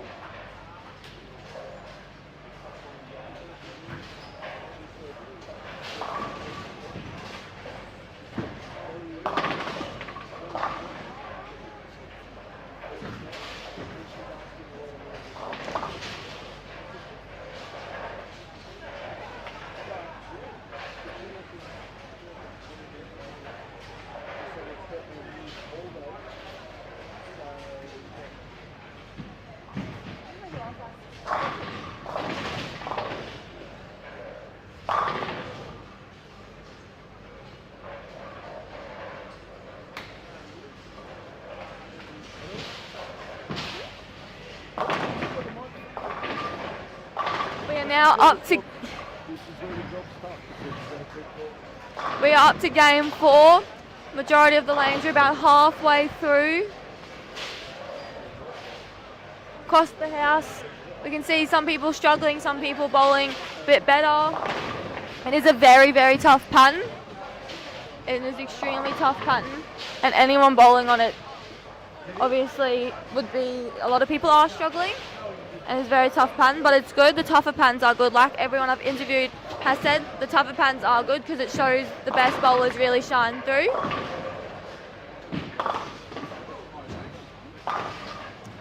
I am here with Roz Davis. Roz, you had to bowl this afternoon, that extra 6 game to make it to the top 6. How are you feeling in that semi-final? Were you feeling a bit nervous? Were you feeling like, you knew what you had to do to get the job done? How are you feeling then? Very tired and very sore. Speak up, Roz, can't hear you. Yeah, that is fair enough. I felt quite the same having to bowl that. How did you feel bowling your squad? Did you find it very difficult? Like, was it anything like you were expecting? Like, how are you feeling about that? Well, I was expecting to bowl how I bowled. Yeah. But yeah, it was tough. It was very tough, yeah. Do you like the tougher pattern? Because I've interviewed a lot of people, I've asked this question. I think it's a good question to ask because obviously when you have those easy patterns, it can make it like not boring, but like everyone's bowling high games and it's just like who's getting the lucky carry kind of thing. Do you like the fact that we do have a harder pattern now there for such a big tournament to show how everyone's bowling like through the scores quite well? Yes and no. I've got more of a direct shot, so that probably helped me out more than anybody else. But yeah, it is a very hard pattern. I quite liked it. Yeah. Fair enough. Yeah, it was obviously very tough. Like the scores reflected that. But are you feeling like confident, nervous? How are you feeling going into Sunday and versing everyone in the top 12? I'm going to say this. I'm shitting bricks. That is fair enough. We are against some of obviously the best in the country. We have Chloe Clegg, Beck Martin, Beck Whiting, all on the world team last year. All bowled for the Townsville Cutters at Rockaway, and those girls all bowled phenomenal. Janet Hunt as well. Wishing Grace Faye was here, but she couldn't make it this weekend. They obviously all bowled phenomenal. I'm a bit nervous as well. Obviously, having to verse all those people, and then you have like Emily, like everyone. It's such a very tough field, and it's such a good field to verse. I'm excited. I'm a bit nervous, obviously. And then Emily and I are the two youngest. I spoke to her earlier about how she was feeling, but yeah, you're feeling nervous, but are you feeling like excited? Are you feeling like, what else are you feeling? I'm feeling great because I made top 12, so yeah. And for this tournament and this pattern, that is such an accomplishment, and you should be very proud. Obviously, tomorrow's going to be tough. Going to have to fight it out. I'll see you out on the lanes. Hopefully, we'll both be bowling good. But good luck for tomorrow, Roz. Thanks, so. Thank you. You rock, Roz. I got so confused with what I was saying 2 minutes ago. Tripping on my words. But I got there eventually. You're my idol, Roz. We now have the men, some of them starting to finish up their 4th game. No one has yet to bowl a 300 and get that jackpot. Is it $1,000 for the first 300, and no one has yet to get there. We've had a few close calls. I wouldn't say we haven't had anyone get like to the 12th, I don't think. We've had some close ones. Oh, Frank. Did Frank? Frank went to front 8. Frank went front 8, there we go. Had a couple of guys go to front 6. Front 6. I think front 8 was the closest we've had so far this weekend. Obviously, with such a tough pattern, it can be quite difficult to get the 12 in a row and to get some of those pins like that 10 pin to fall over. I have told everybody that if the 300 game does go off, the commentators get a free drink of their choice. I think I'm liking that idea. So, as a co-commentator, yeah, I think you should. I second that motion, Billy. I agree. It's a little bit of fine print that nobody ever reads on the entry form. Yeah, exactly. And obviously that $1,000 is still up for grabs there. I'm sure maybe we'll have some tomorrow. I'm hoping. I mean, look, tomorrow we're basically going to have the best of the best here out there fighting for the title. So, I mean, look, Jason Walsh is in fine form. Unless he hits 11 and 12 by his own admission. Right, we spoke about this. You can't coach what Jason did on 11 and 12. Yeah, fair enough. But we're going to have the best of the best out there. So the chance of the 300 going off is a very real possibility. The players are saying the conditions starting to open up a little bit more. It's starting, the carry's starting to get a little better. Who knows? You only need one decent break in amongst that. And you can go from a 3 in a row split, 3 in a row, to the front 7. Confidence changes, body language changes.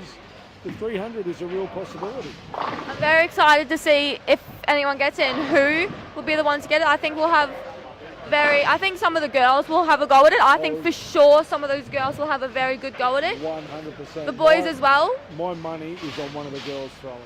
I really hope they do, because it just be a lovely thing for a girl to throw it. Be the first one to throw it. We saw it in Hobart. We did. Janet Hunt. Janet Hunt threw 300 the same game. Beck Whiting threw 290. Yep. Janet Hunt was the first person to bowl 300 at Brockway this year. She was the first person, which was quite an achievement. I was quite happy to be down there watching that and recording it. I was a bit nervous that I was going to shake and ruin the camera quality, but I was quite excited to see that in person and to see all those girls bowl in person. And I got to see it again this weekend, and they're just phenomenal. They're great role models for all of us young people, and I'm sure Emily would agree with me, they are amazing role models for us. You can't rule out Jared Langford. I mean, Jared had the ball on a string for the first 8 games today. Yep. He did. Everyone has bowled. Like some people have had those like low games, some people have had those high games. Obviously we've had a mixture of everything all across the field. Tomorrow's going to be an exciting day of bowling. And look, you're in the final tomorrow. We've got Australia's best out there tomorrow. So it's going to be a cracker of a battle. There's going to be some great games bowled. There's going to be some amazing matches bowled. Yeah. And I think Billy has gone to make a call down the back to fix something, but yes, like he was saying, I have made the top 12 tomorrow, and as one of the girls in the top 12, I'm feeling obviously nervous, but I'm feeling quite excited. I'm excited to go up against all these people. I'm very excited, I think, more than nerves at the moment. Maybe the nerves will hit tomorrow morning, as they usually do, but I'm excited, and I'm going to focus on that aspect and the fact that I have a chance to bowl against all of these people is an amazing opportunity in itself. Couldn't have said it any better. Thank you. I'm trying my hardest. You don't better than Billy. Wow.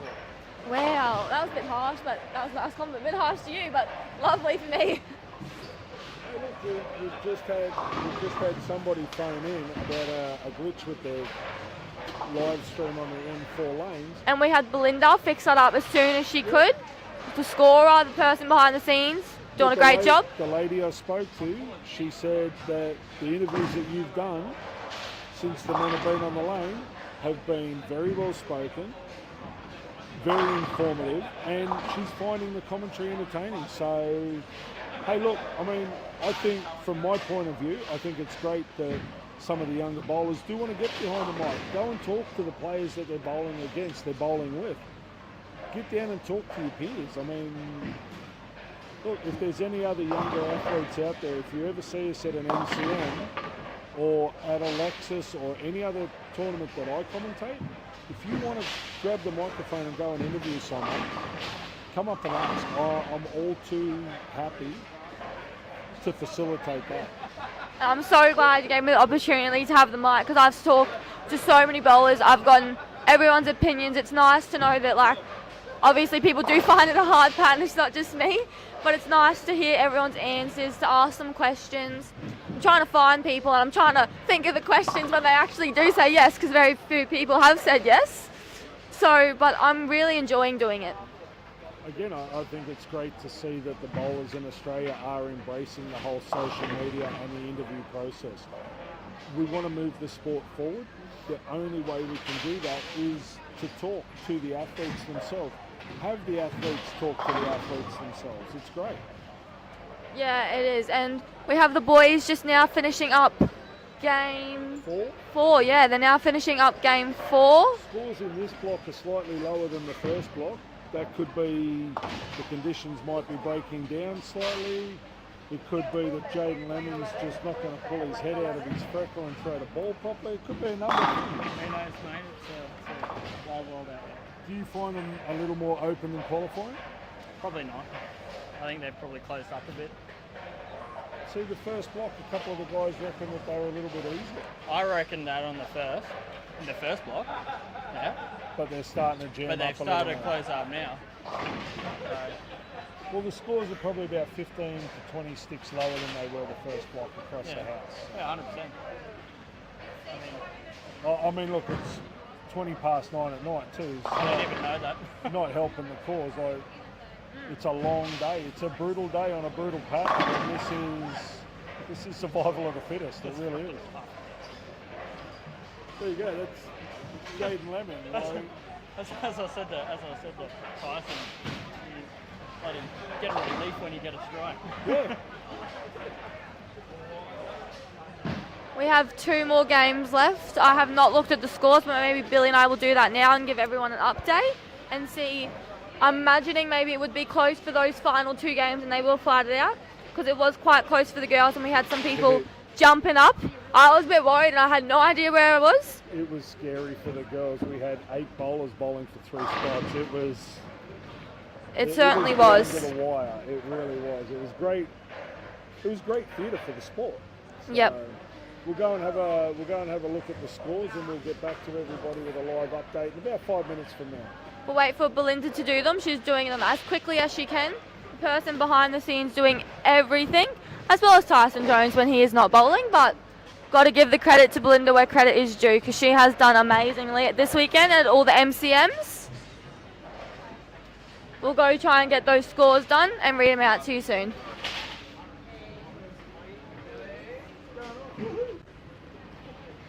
How do I do this in the next 5 minutes? You press that button, which highlights that, and then you press.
Alrighty guys, I am back with Billy to read you the scores.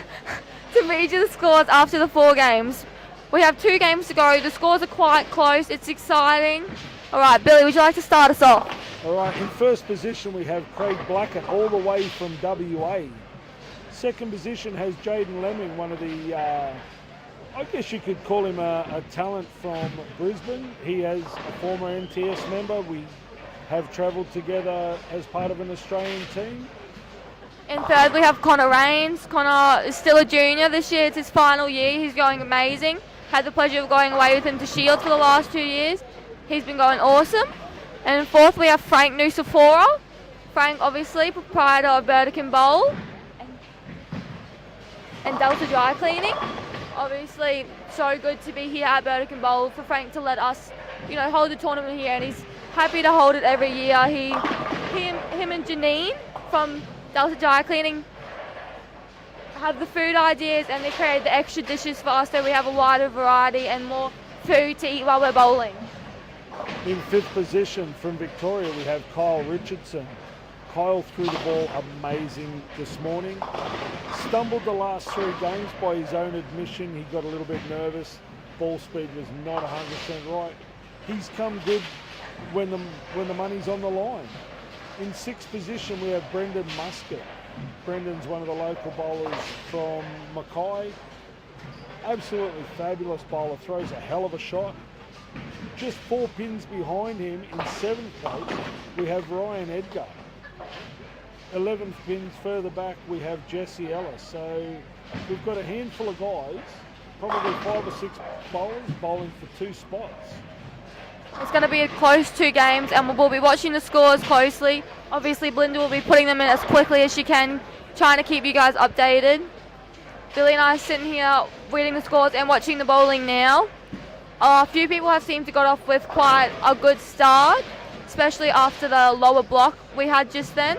We talked to Jaden Lemming. Obviously, he said that he believes the lanes are starting to jam up a bit more, and they're saying that they're quite different to the first block. So obviously interesting to see how these final 2 games go and who will get across that line into the top 6 tomorrow.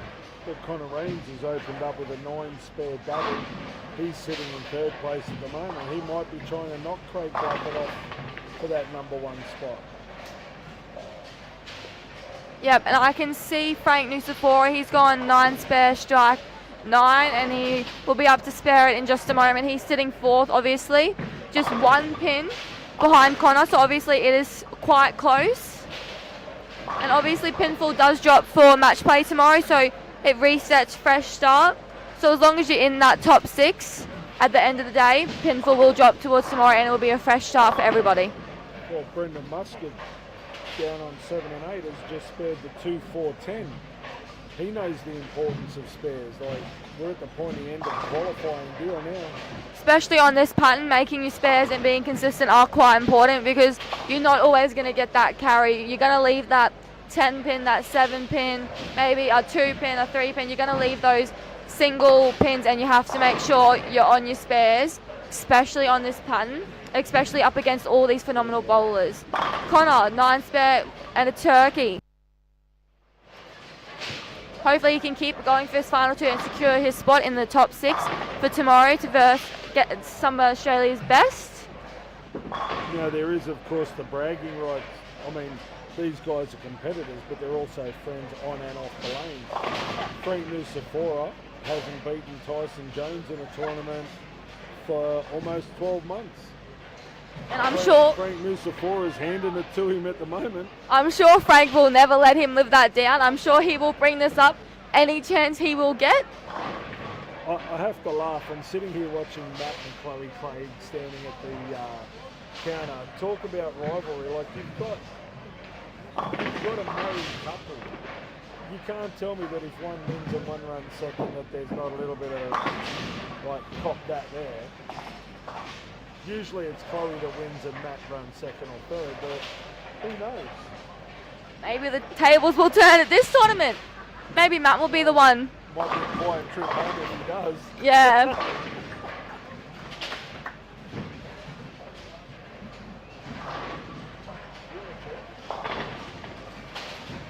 sitting here and watching everyone, Billy, I'm quite surprised and happy about the fact that no one seems to be giving up. No one seems too like angry or really upset. Everyone seems to kind of still be enjoying it, even if they aren't necessarily in the top 6 or close to it. They all seem to still be enjoying themselves, and I think that's one of the great things about this tournament. You have so many bowlers here, so many friends. It's such a great environment that even if you're bowling bad, you have that support and you can still laugh, joke around, like enjoy it. I think a lot of that's got to do with the atmosphere in the bowl itself. As we've touched on earlier in the day, the Nusafora family, when you walk into Burdekin Bowl, it makes you feel part of their family. And the bowlers pick up on that. So when they bowl in this high pressure situation, yeah, they're fierce competitors. They want to beat the guy they're bowling with or against. But at the end of the day, they realise that there is that friendship, that camaraderie there. Yeah, and I'm grateful to Frank in the bowl because on a Sunday quite often my family, me, mum, dad, Chloe, Matt, we all come here, we train, we joke around with Frank, we maybe have some lunch, but I train here quite often because it's only an hour away from Townsville, but I like making that trip to come to the centre because the lanes are nice, the people are nice, the staff are amazing, the food, everything is so good that I will make that extra effort, I will drive that extra hour to come down here. And but we just had Rachel walk past and give the thumbs up because they're talking about her. Rachel is one of the staff here. She is amazing. She's on top of it. She's quick with the food. She's serve you quick. She'll let you know if something's wrong with the lanes if we don't see it. She is just phenomenal, as are all the staff here. It's good to come into a bowl where you feel appreciated. And a few of the bowlers have commented on that. Janet Hunt mentioned it yesterday. A few of the bowlers from Brisbane have mentioned that it's good to come into a bowl where you feel welcome. You feel like you're part of the furniture. And it's good that like it's not just like the locals that are enjoying it. It's everyone from across the country has come here and made the effort, and they're all enjoying themselves. They seeming to like it. It's going really well, and I'm sure Frank will be quite happy that they all love his bowl. I mean, look, we all know what Frank's like. Frank is one of these people who worries about what his customers think. Yep. And we've basically walked into the bowl 3 days ago, taken over his business, or one of his businesses, run it like it's our own, and he's been more than accommodating with that. It's been fantastic, and as you touched on, the staff, Rachel, the young girl in the kitchen, Monica, Anthony down the back, and his fantastic back end staff have done a whirlwind job of keeping this place running like clockwork. We haven't had a major break yet. No, we haven't, and we've been fairly on time. Like the schedule's been fairly good. Obviously, it's quite a late night at the moment. I'm not sure if that's just because there's a few more of the men bowling, and if they're taking their time, or if they're just slowing down because they're tired. It does seem to be taking a bit longer than we thought. Yeah, I'm tired. I have to bowl tomorrow. I'm excited, but I need my sleep. I need my rest. But yeah, it's forever grateful to Frank, Angelo, everyone at the bowl for letting us come, letting us do all this. Not every bowl is like that, and not every bowl would be as like Frank, like I said, cares about all of his customers, and he takes the feedback, the criticism, and he uses it and he fixes things up where he can, and he's always trying to improve his bowl to make it better for other people. I'm forever grateful that he puts that effort in and he does that. Exactly right. It's like anything. The only way you improve is to take the criticism or the suggestions on board, fix what you can fix. Yeah, and Frank's always happy to take that, like that friendly criticism to improve his bowl, because he wants his bowl to just be amazing for everybody that walks in. Like he wants them all to feel happy. He wants them all to go, oh, I bowled here and I enjoyed it. I enjoyed the lanes, I enjoyed the atmosphere, and I know Frank will be so happy that so many people have enjoyed coming here this weekend. I mean, look, on a personal note, I do have a little bit of a bone to pick with him. There's the Frank special, there's the Chloe special, there's the Tyson special. I want to know why I don't have a sandwich named after me. Actually, let me go read off the Frank special for all those at home wondering what exactly the Frank special is. Almost dropped the microphone, that was not good. Billy's laughing at me because I almost dropped the microphone. Alright, we've got the Frank special here. Chicken chippies, cheese and tartare sauce, or your own choice of sauce on fresh bread. That is Frank's special. And we have the Tyson special. I'm not sure what that is. Maybe I'll be able to ask him later. Alright, we also have the Chloe special. Billy, what's on the Chloe special? I'm pretty sure it's one of those Turkish buns with salad and ham. It looked really good. I think your dad had one this morning. I thought, I'm not a big salad fan, but man, I'd actually give that a go. And the Tyson special, do you know what's on that? The Tyson special is basically the Frank special, but with, I think it's salad and tomato, where Frank doesn't like tomato. There's something wrong with that, man. He doesn't like fresh tomato. He likes tomato sauce, does not like fresh tomato. Yep, and obviously such a great variety of food here. Have you tried the Frank special, Billy, and the Tyson special and the Chloe special? What specials have you tried? I've tried the Frank special. Actually, Frank and we fine-tuned the Frank special. It went from chicken chips and gravy to chicken chips and mayo to chicken chips and sour cream, and it is now, and this will sound really weird, it is now chicken chips, cheese and tartare sauce on fresh, thick bread. Absolutely amazing. It is. All right, we're starting to finish up our 5th game now, so I'll walk around and read some scores out.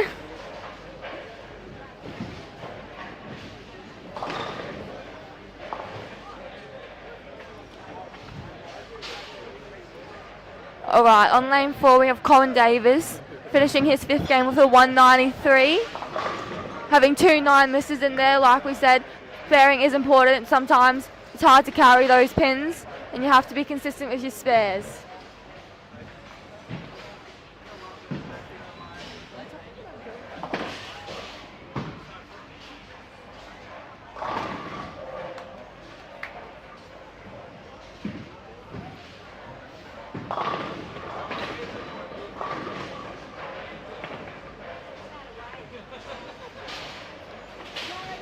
Brian Olsen on lane 3, finish up with a 146.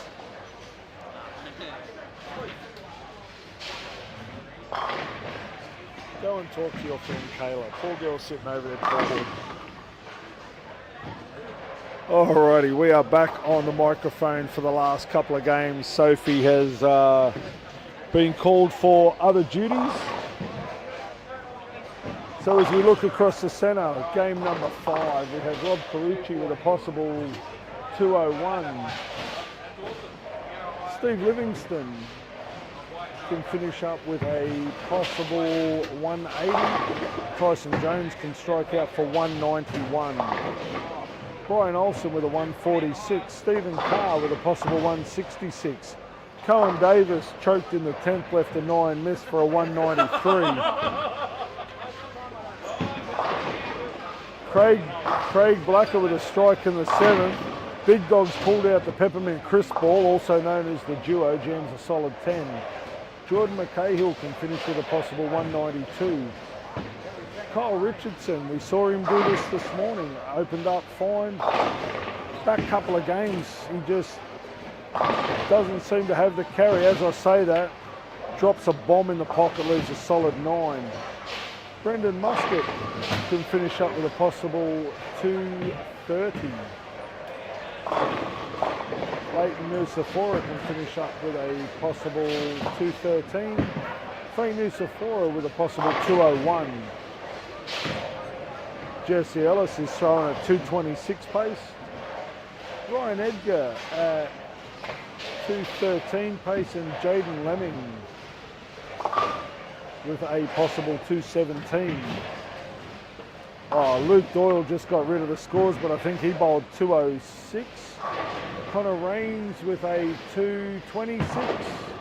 And what did Hayden Johansson bowl? Buck 54. Buck 54.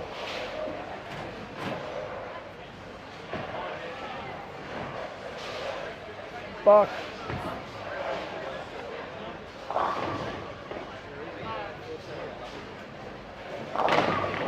Full set lane 11, please. Full set on 11. Full set lane 11, please.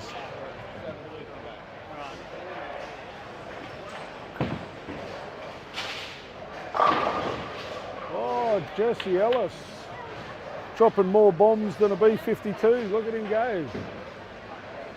You're the man, Jesse. I know, I did fucking just left it the third time. Can't leave the fucking 5K. How good's that feeling? Jesse's still on track for 226. Brendan Muscat goes light Brooklyn for a 5-pin. Everybody in the crowd put your hand up for the 5-pin. Hand up for the 5. Frank Nusafora with a 9 spare. Hey?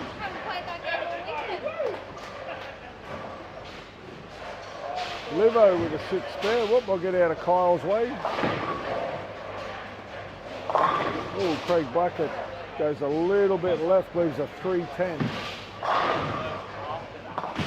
Contrary to popular belief, Cohen Davis can spare single pins. Look at him go, first frame of the last game. Well, I've seen him miss a couple of them too.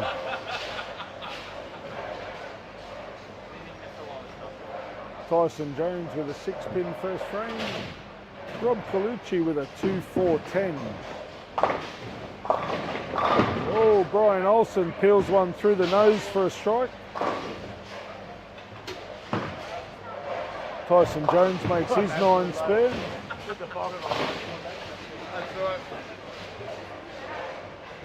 Through exactly how I am now, standing back here. Because, yeah, it's much fun to be drinking, mate. You want a beer? Of course I do. Yeah, there you go. The nightlife in Ayr is amazing. I am living the air life right now. Correct. No, when I'm done. No, you're right. So, the nightlife in Ayr is amazing. You going to be right to bowl tomorrow? Am I going to get the blame for this? Can you not name drop this? Am I going to get the blame for this again? No, Angelo. I'm about 12 run coaching Steve right now. Maybe more. I'm definitely double digits. And the problem with that is what? That I'm probably going to stop after this one because I'm an athlete and I've got a bowl tomorrow. You got to be here bright and early, bushy-tailed. I don't like the time on the clock before 8. Then you're not going to like game 1. It's tough. Yes.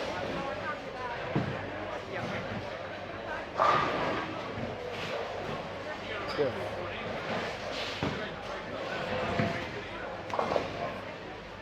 And they'll do fine.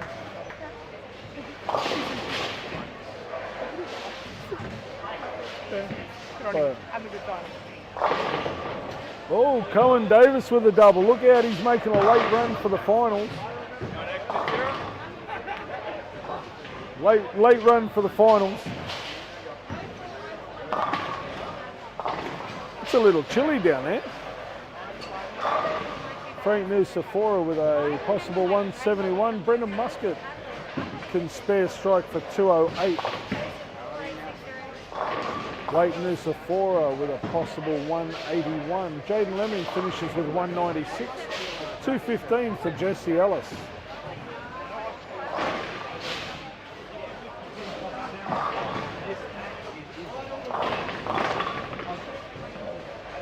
Oh, Hayden Johansson still alive for the $1,000.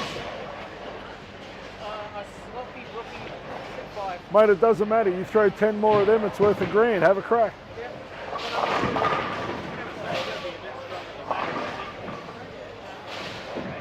Connor Raines with a 245 on lane 11. Oh, Craig Blackett spares the 210. Go big dog. Ryan Edgar finishes with 170 in game number 5. Oh, commentators curse strikes again. I'm the second best bowler in the ship. Are you leading it? Second best. He's the second best bowler. In the shit part. So does that mean you're 8th best overall? I guess you could say. Hey, I'm a glass half full kind of guy. Yeah, exactly.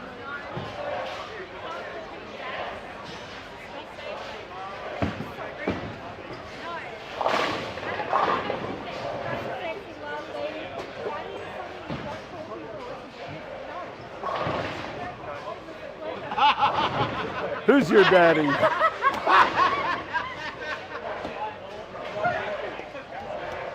Cohen Davis with 3 in a row.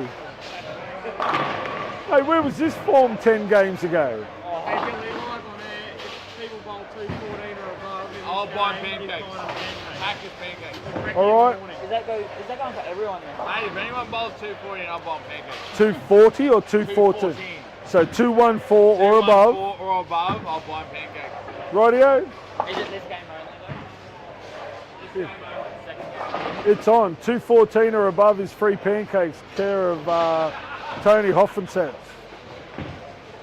So in the last game, anybody that bowls 214 or higher, go and see Tony. Pancakes are on him.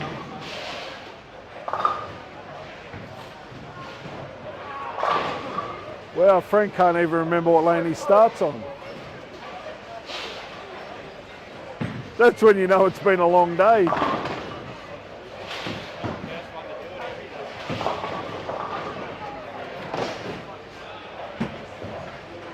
Hey, Tony Hoffensets has just said anybody in the last game that bowls 214 or above, he's going to buy him pancakes for breakfast.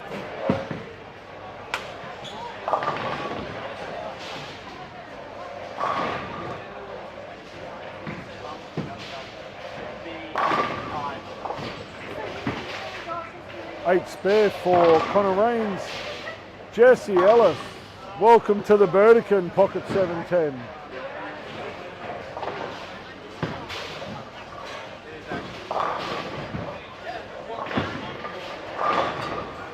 Brendan Muscat with an 8 spare. Hayden Johansson with a strike.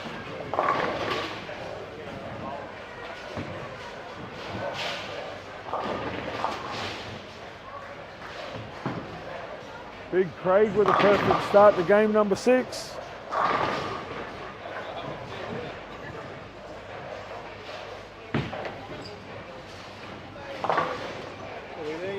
Cohen Davis with a 7 split. See, as soon as you put something worthwhile on the line.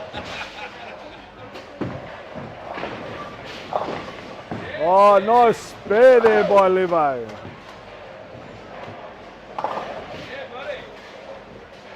Jordan McCahill with a 9 spare.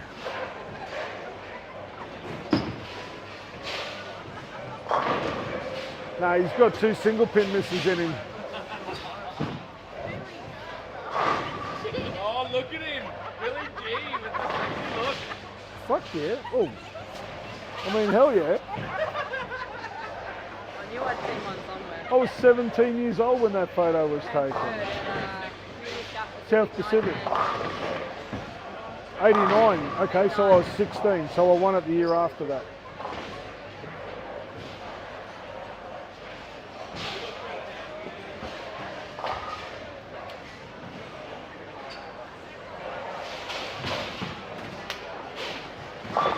Craig Blackett with a double. Kyle Richardson looking to hold on to a top 6 finish. Leighton Nusafora with a strike. Brendan Muscat with a strike after his 8 spare.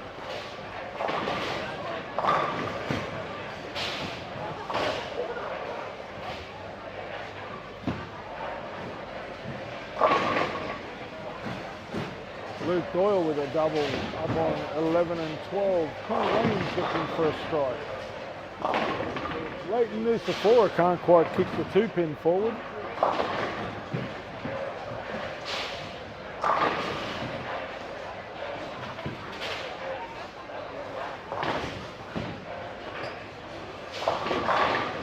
Jesse Ellis with a nice strike. That sounded crisp.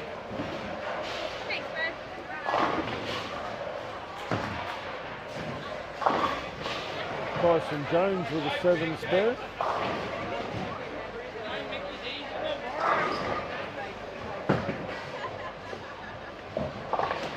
I know, mate. You put pancakes on the line, eh?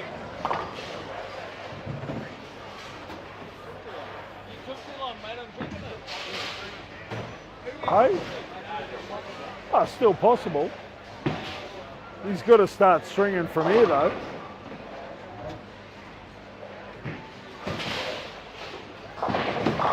Steve Livingston bowling for a double on 1 and 2. Goes a little bit high, leaves a 3-6-10.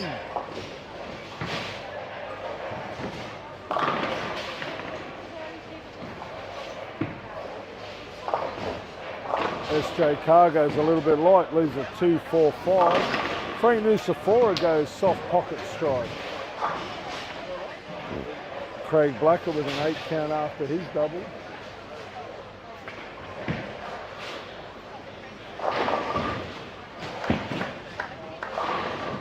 Brendan Musker with a 9 spare.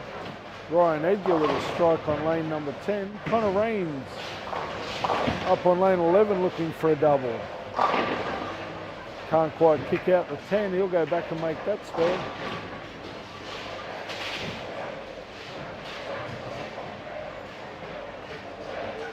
Jaden Lemming gave that a little bit of a rip. Didn't quite get through it at the bottom of the swing.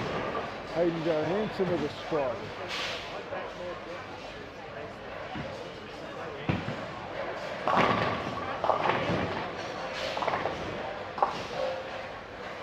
Leighton Nusafora with an 8 count. Frank Nusafora with a strike in frame number 3.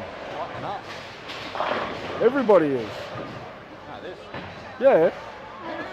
Yeah, there's about, I think there's 5 guys bowling for 2 spots. Or 6 guys bowling for 2 spots.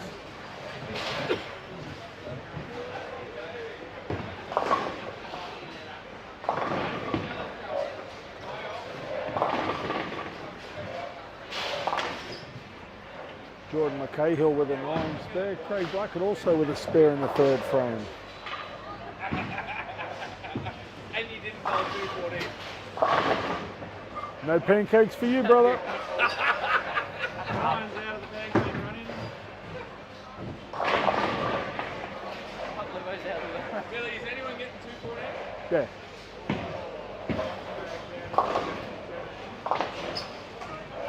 Tyson will throw 217. Craig Blackett will throw 240.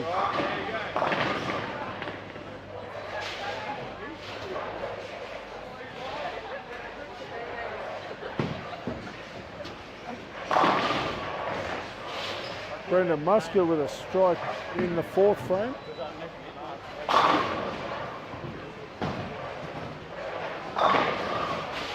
Ryan Edgar can't quite kick out the 10. Jesse Ellis looking for a strike.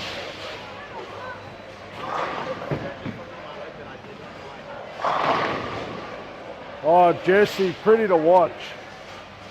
Pretty to watch.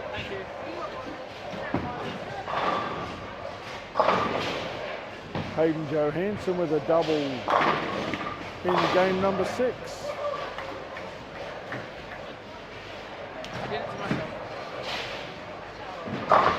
Luke Dawes.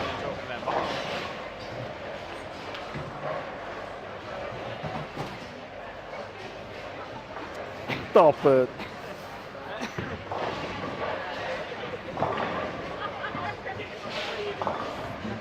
Oh, Ryan Edgar with a nice 10-pin spare.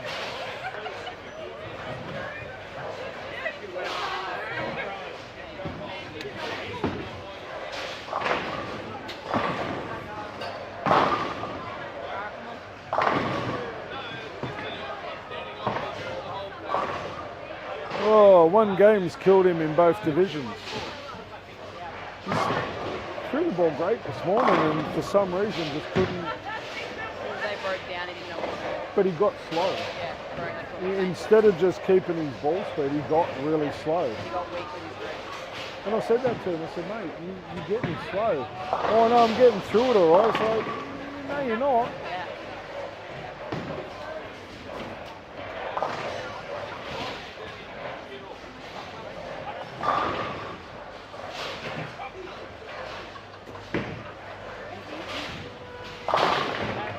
All right, Kyle Richardson with a strike. Well, you bowl 240 halfway, whatever you want.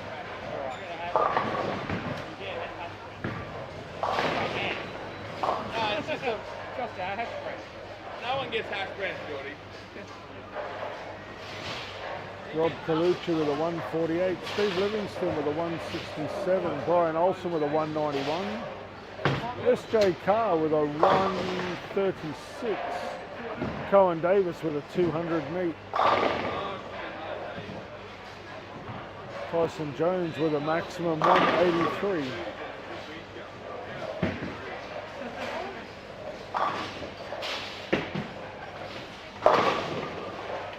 Tyson Jones finishes with 181.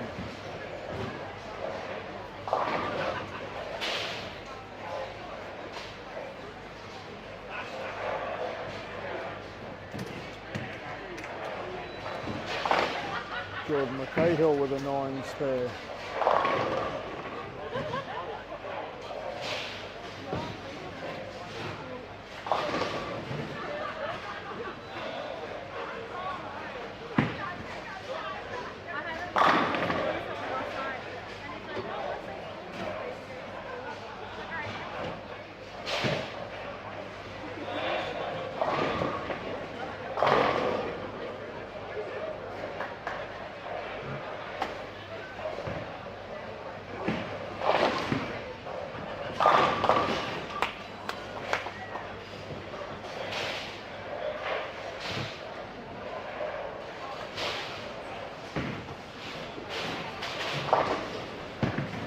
Luke Doyle with an open 20 bowls 176 to finish.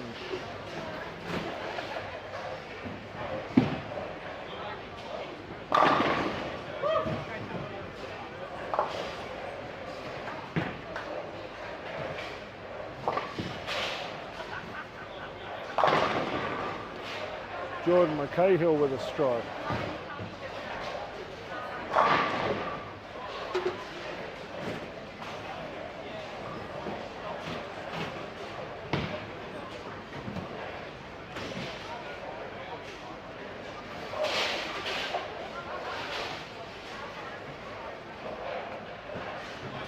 Great Nusafora gets through that one nicely, drives the pocket, beautiful strike there for Frank.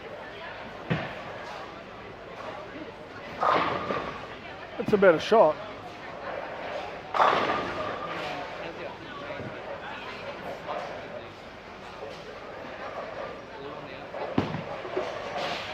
Can't you change that? Can't you change that? Oh, and the bigger one. Have you still not cleaned that off yet?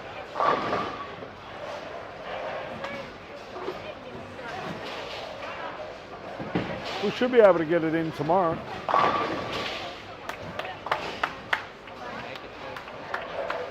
Keep throwing them like that, you will. You just got to get through the ball. If you get through the ball, you're laughing. Hey, you beat Tyson.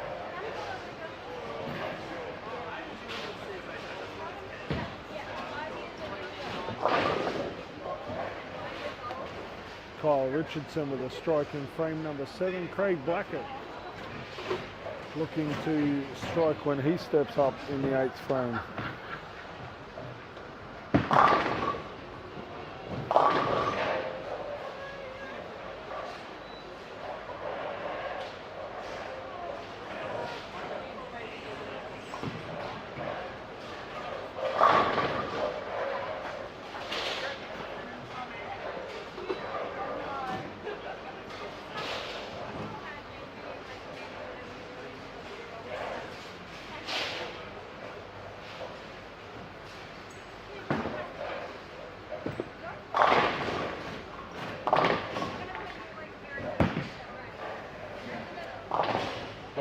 Sephora with a nice spare. He's solid through the first 7 frames, as is Brendan Muscat.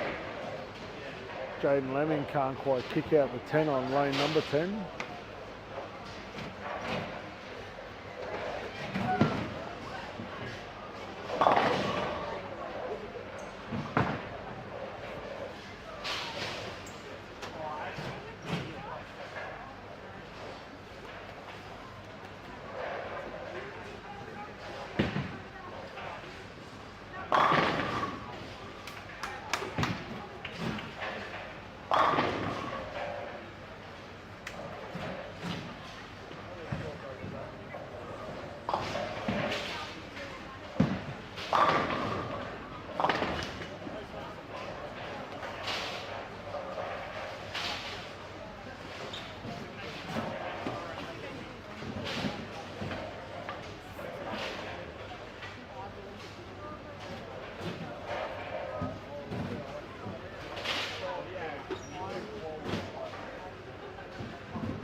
Frank Nusafora with a double. Oh, Craig Blackett jams a solid 10 pin.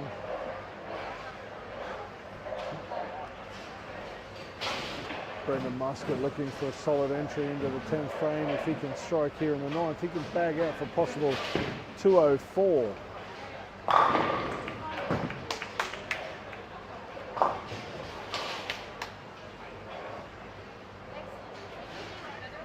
Kyle Richardson with 3 in a row. He can bowl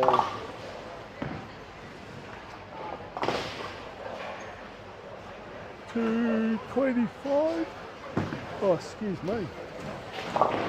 It's been a long day. Been here since 6 o'clock this morning, so.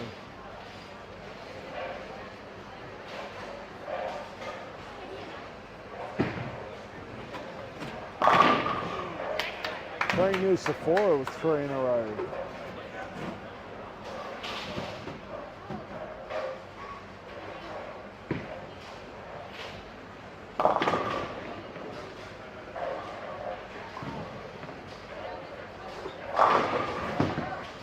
Edgar with 3 in a row.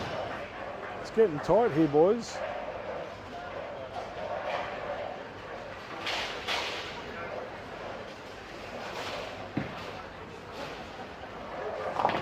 Jordan McCahill with an 8 spare.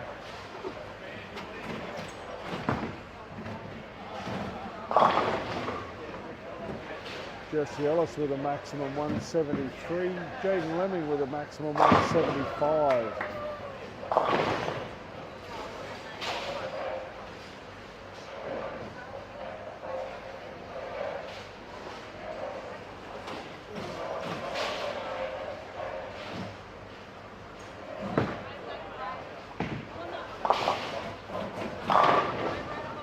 Nice strike there by Craig.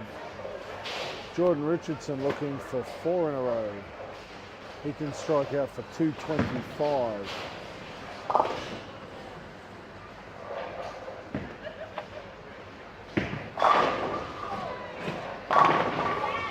Jaden Lemming with a double in the 10th. 4 in a row for Kyle Richardson. Brendan Muscat goes Brooklyn. He can bowl a maximum 194. Jesse Ellis finishes with 173.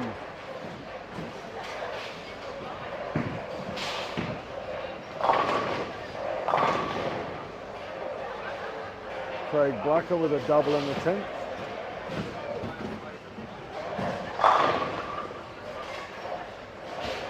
Big finish by Jaden. Go big dog. Woo!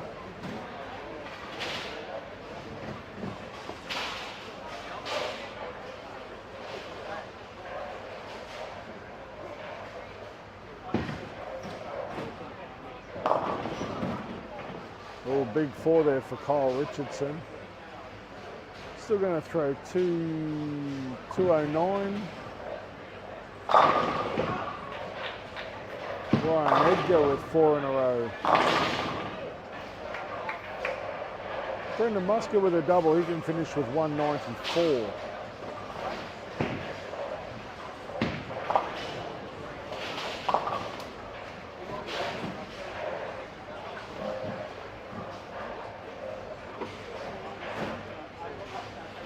.208 for Kyle Richardson.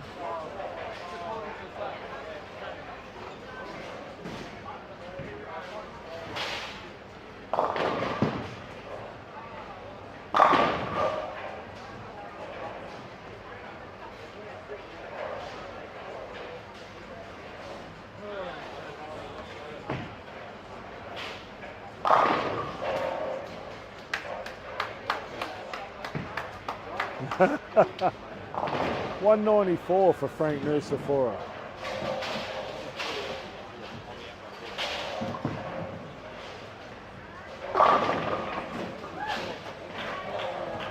Ryan Edgar drains a double in the 10th. He can strike out for 227.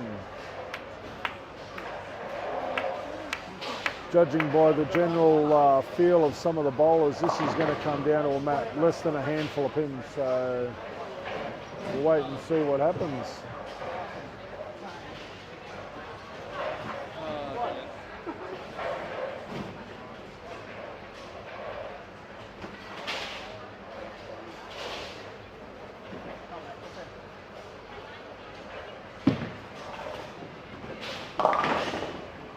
Leighton Nusafora with a 7 count. He can finish up with 186.